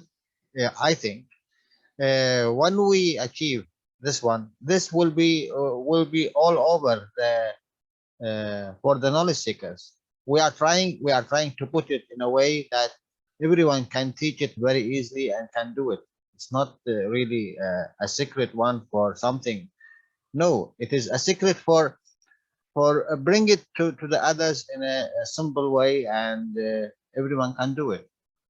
And the group, they choose to be, you know, away from the ice, not because we are advanced, no, because we do not need any interfere about what we are thinking or what we are discussing. That's all. But we are always and the group, they are always there in the private, in the public, always they are adding to the knowledge. But let's see, maybe I will make it a public group, then let me take the what the group say. Yeah, this is the whole idea. The whole secret is there is no secret. There is no secret, exactly, as Yeah. Mr. Cass said, a secret group which everyone knows. Yeah, and this is what he's trying to get the nations to do, and the scientists, is cooperate and collaborate, and to share unconditionally with each other, rather than one nation is going to have it all and then be in charge of the other ones. No, it's all about sharing. And again, this knowledge is so vast and so immense that it's going to take everyone. Oh my to God! Oh. unwind it. The more we start to know, the more realize how big it is, and I don't even think we do realize how big it is. It is really not a drop in the ocean, not yet, even a drop. Right. All what we have. Yeah, no question about it. No question. But about I think it. you know now why nobody opens their microphone after Thursday. It was shock on shock on shock. Every week, another huge load of knowledge is just being conveyed to us, and he says we don't get it, and many times he says, now you understand. So there's probably more going on than we realize within ourselves about being exposed to these teachings, Mr. Cash, and this knowledge. Look, when he speak about the magra, we take it literally like this winding and the coils and all the magra teaching, you know. But in reality, a magra, it is magnetic gravitational position. Whatever you have, it's work as a magra. Magra with the three interactions: matter state and transition and principle. So this is a magra. All over the place there is a magra. But sometimes we go, yes, with the physicality to reach, you know, the higher position. It's okay. For me, I even, when I speak to the group, I said I have to do that because I need to be in the matter state, especially with this, especially matter. It's not the point that really we want to take energy from it. No, but we want to understand it.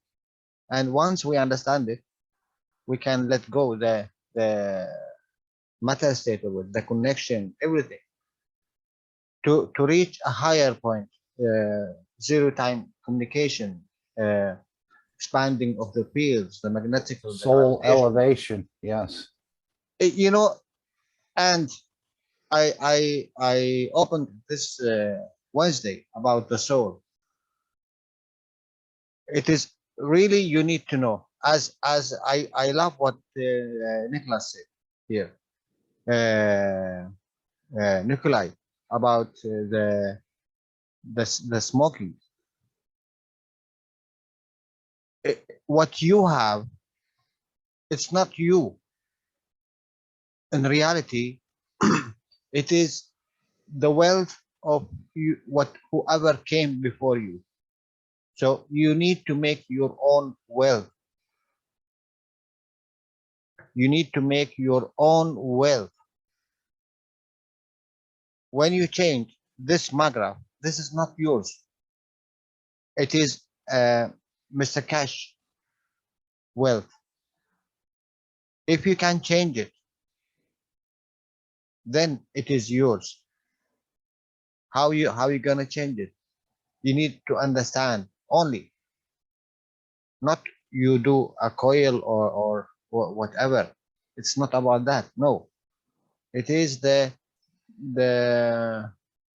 principle of the interaction. And once they speak about the magraph and how it's give energy, I said, you know what? And this is in the private. And he said, I can give you how much energy you want from 2 wires. He said, I can give you how much energy you want from 2 wires. But you didn't understand it. And all of us until now, we didn't understand the interaction and which level we are. And the beauty, I started with the people. I said, put a position, knows where you are, and then you can go down or you can go up. You start building your own way of interaction. But you need to just stand still where you are. You are in the meta state, you need to go a little bit higher. That means the nano. Now, are you in the nano? You need to go or one step higher or one step down. And then when you are in the ganses, and like this always, you need to know where you are. That's all. Then you will see. You go right, left, up, down, forward, backward. And I hope we are going very fast. Believe me, even the teaching of Mr. Cash, because since a long time, and he said, you know, I didn't thought one day in the private teaching, he said, and in reality, it was so fast. We need to slow it a little bit, because I didn't thought that the man will understand to this level. But after that, he went too fast, and Yeah, he said, well, even with the Magravs, he said this last teaching, he's been weeping over when is humanity, or he has wept in the past, yeah, of when humanity will finally understand. Jalal Bhai, can I say something? No? Okay, go ahead. My understanding of Maghreb is that is our body, and it connects state of our mind. When we can connect that level, we will find the technology like total love. That level, unconditional love, that level, we will find the technology. And Maghreb is our body. That is the connection. It is my understanding. Yes, your body is a physicality, and your emotion, which is need to be interact with the physicality to create a soul. It's like the CO2 books, no difference. Yes. So, but it's not yours. You understand? It's not yours. Your Yes. own creation. When it is your own creation, now you dictate what kind of colors you create. That is the point. When we gonna create CO2, which is red? We always create CO2, which is creamish, or ZNO, which is white, or CuO, which is green. When we gonna change it? It's the same thing with the man. We are still in the circle. Unless you create a new emotion. You know, you remember in the teaching, in the public teaching, when he speak about the free fall, guys, he said before no one really tested the free fall. Why? Because a free fall meaning death, because there was no equipment to make you feel this feeling. And what Jalal is referring to here is if you're flying on an airplane and all of a sudden it loses altitude, you have the free fall The free fall, yes. emotion that Yeah. we never experienced that before. Some maybe tower jumpers have. No, even that wasn't before. It is a new for us. Even the tower jumpers or the bungee, what you call it, ropes, and this all is new. Before, when someone do it, he gonna die. So he will not return the information of this feeling. It's the same thing. You have to try a new feelings, and that do not comes with what you have, with your soul. You need help. What is the help here? It's the star formation, it is the magraph, it is the ganses. You need to connect to them. Really, you need to connect to them and speak to them. It's amazing, you know, with this cameras and videos, you see even the animals, when you ask them something, you find out somehow they are answering you. It's amazing this videos what's coming out, what the people is videoing. You ask a bird and the bird answer you as he understand you, but we do not understand. So if someone of us ask this question and the animal reply, then he will notice, wait a minute, what I'm missing here. So everything is connected, everything, they understand us, but we don't understand them. That's why they are not connected to us, because they are above us. They are more connected to the existence than us. So who is the lower here? We need to elevate to understand the others, that we are connected. But okay, it's need a time, need awareness, need teachings here and there. Someone experience something to bring it, testimonials. This is all add, you know, for us Right. to elevate. And all these systems are a helping hand, he said. Yes, exactly. This is only a helping tools. So thank you, guys. Thank you for coming in. Okay, Thank so you. the whole creation, even though we're in awe of those ones flying in the UFOs, they don't know how to operate in the matter state that well. And we have a lot to teach them about the matter state, and they have a lot to teach us about the energy state, probably. So we're all going to be sharing knowledge in so many ways that I don't totally understand, but it's beautiful. And here's what we see in the gift from the Creator now about unifying the whole creation, that every created thing will be able to move between the two dimensions. And we even know there's more dimensions than just two. So when they say the universe is big, it is, but the knowledge is probably even bigger. So again, thank you.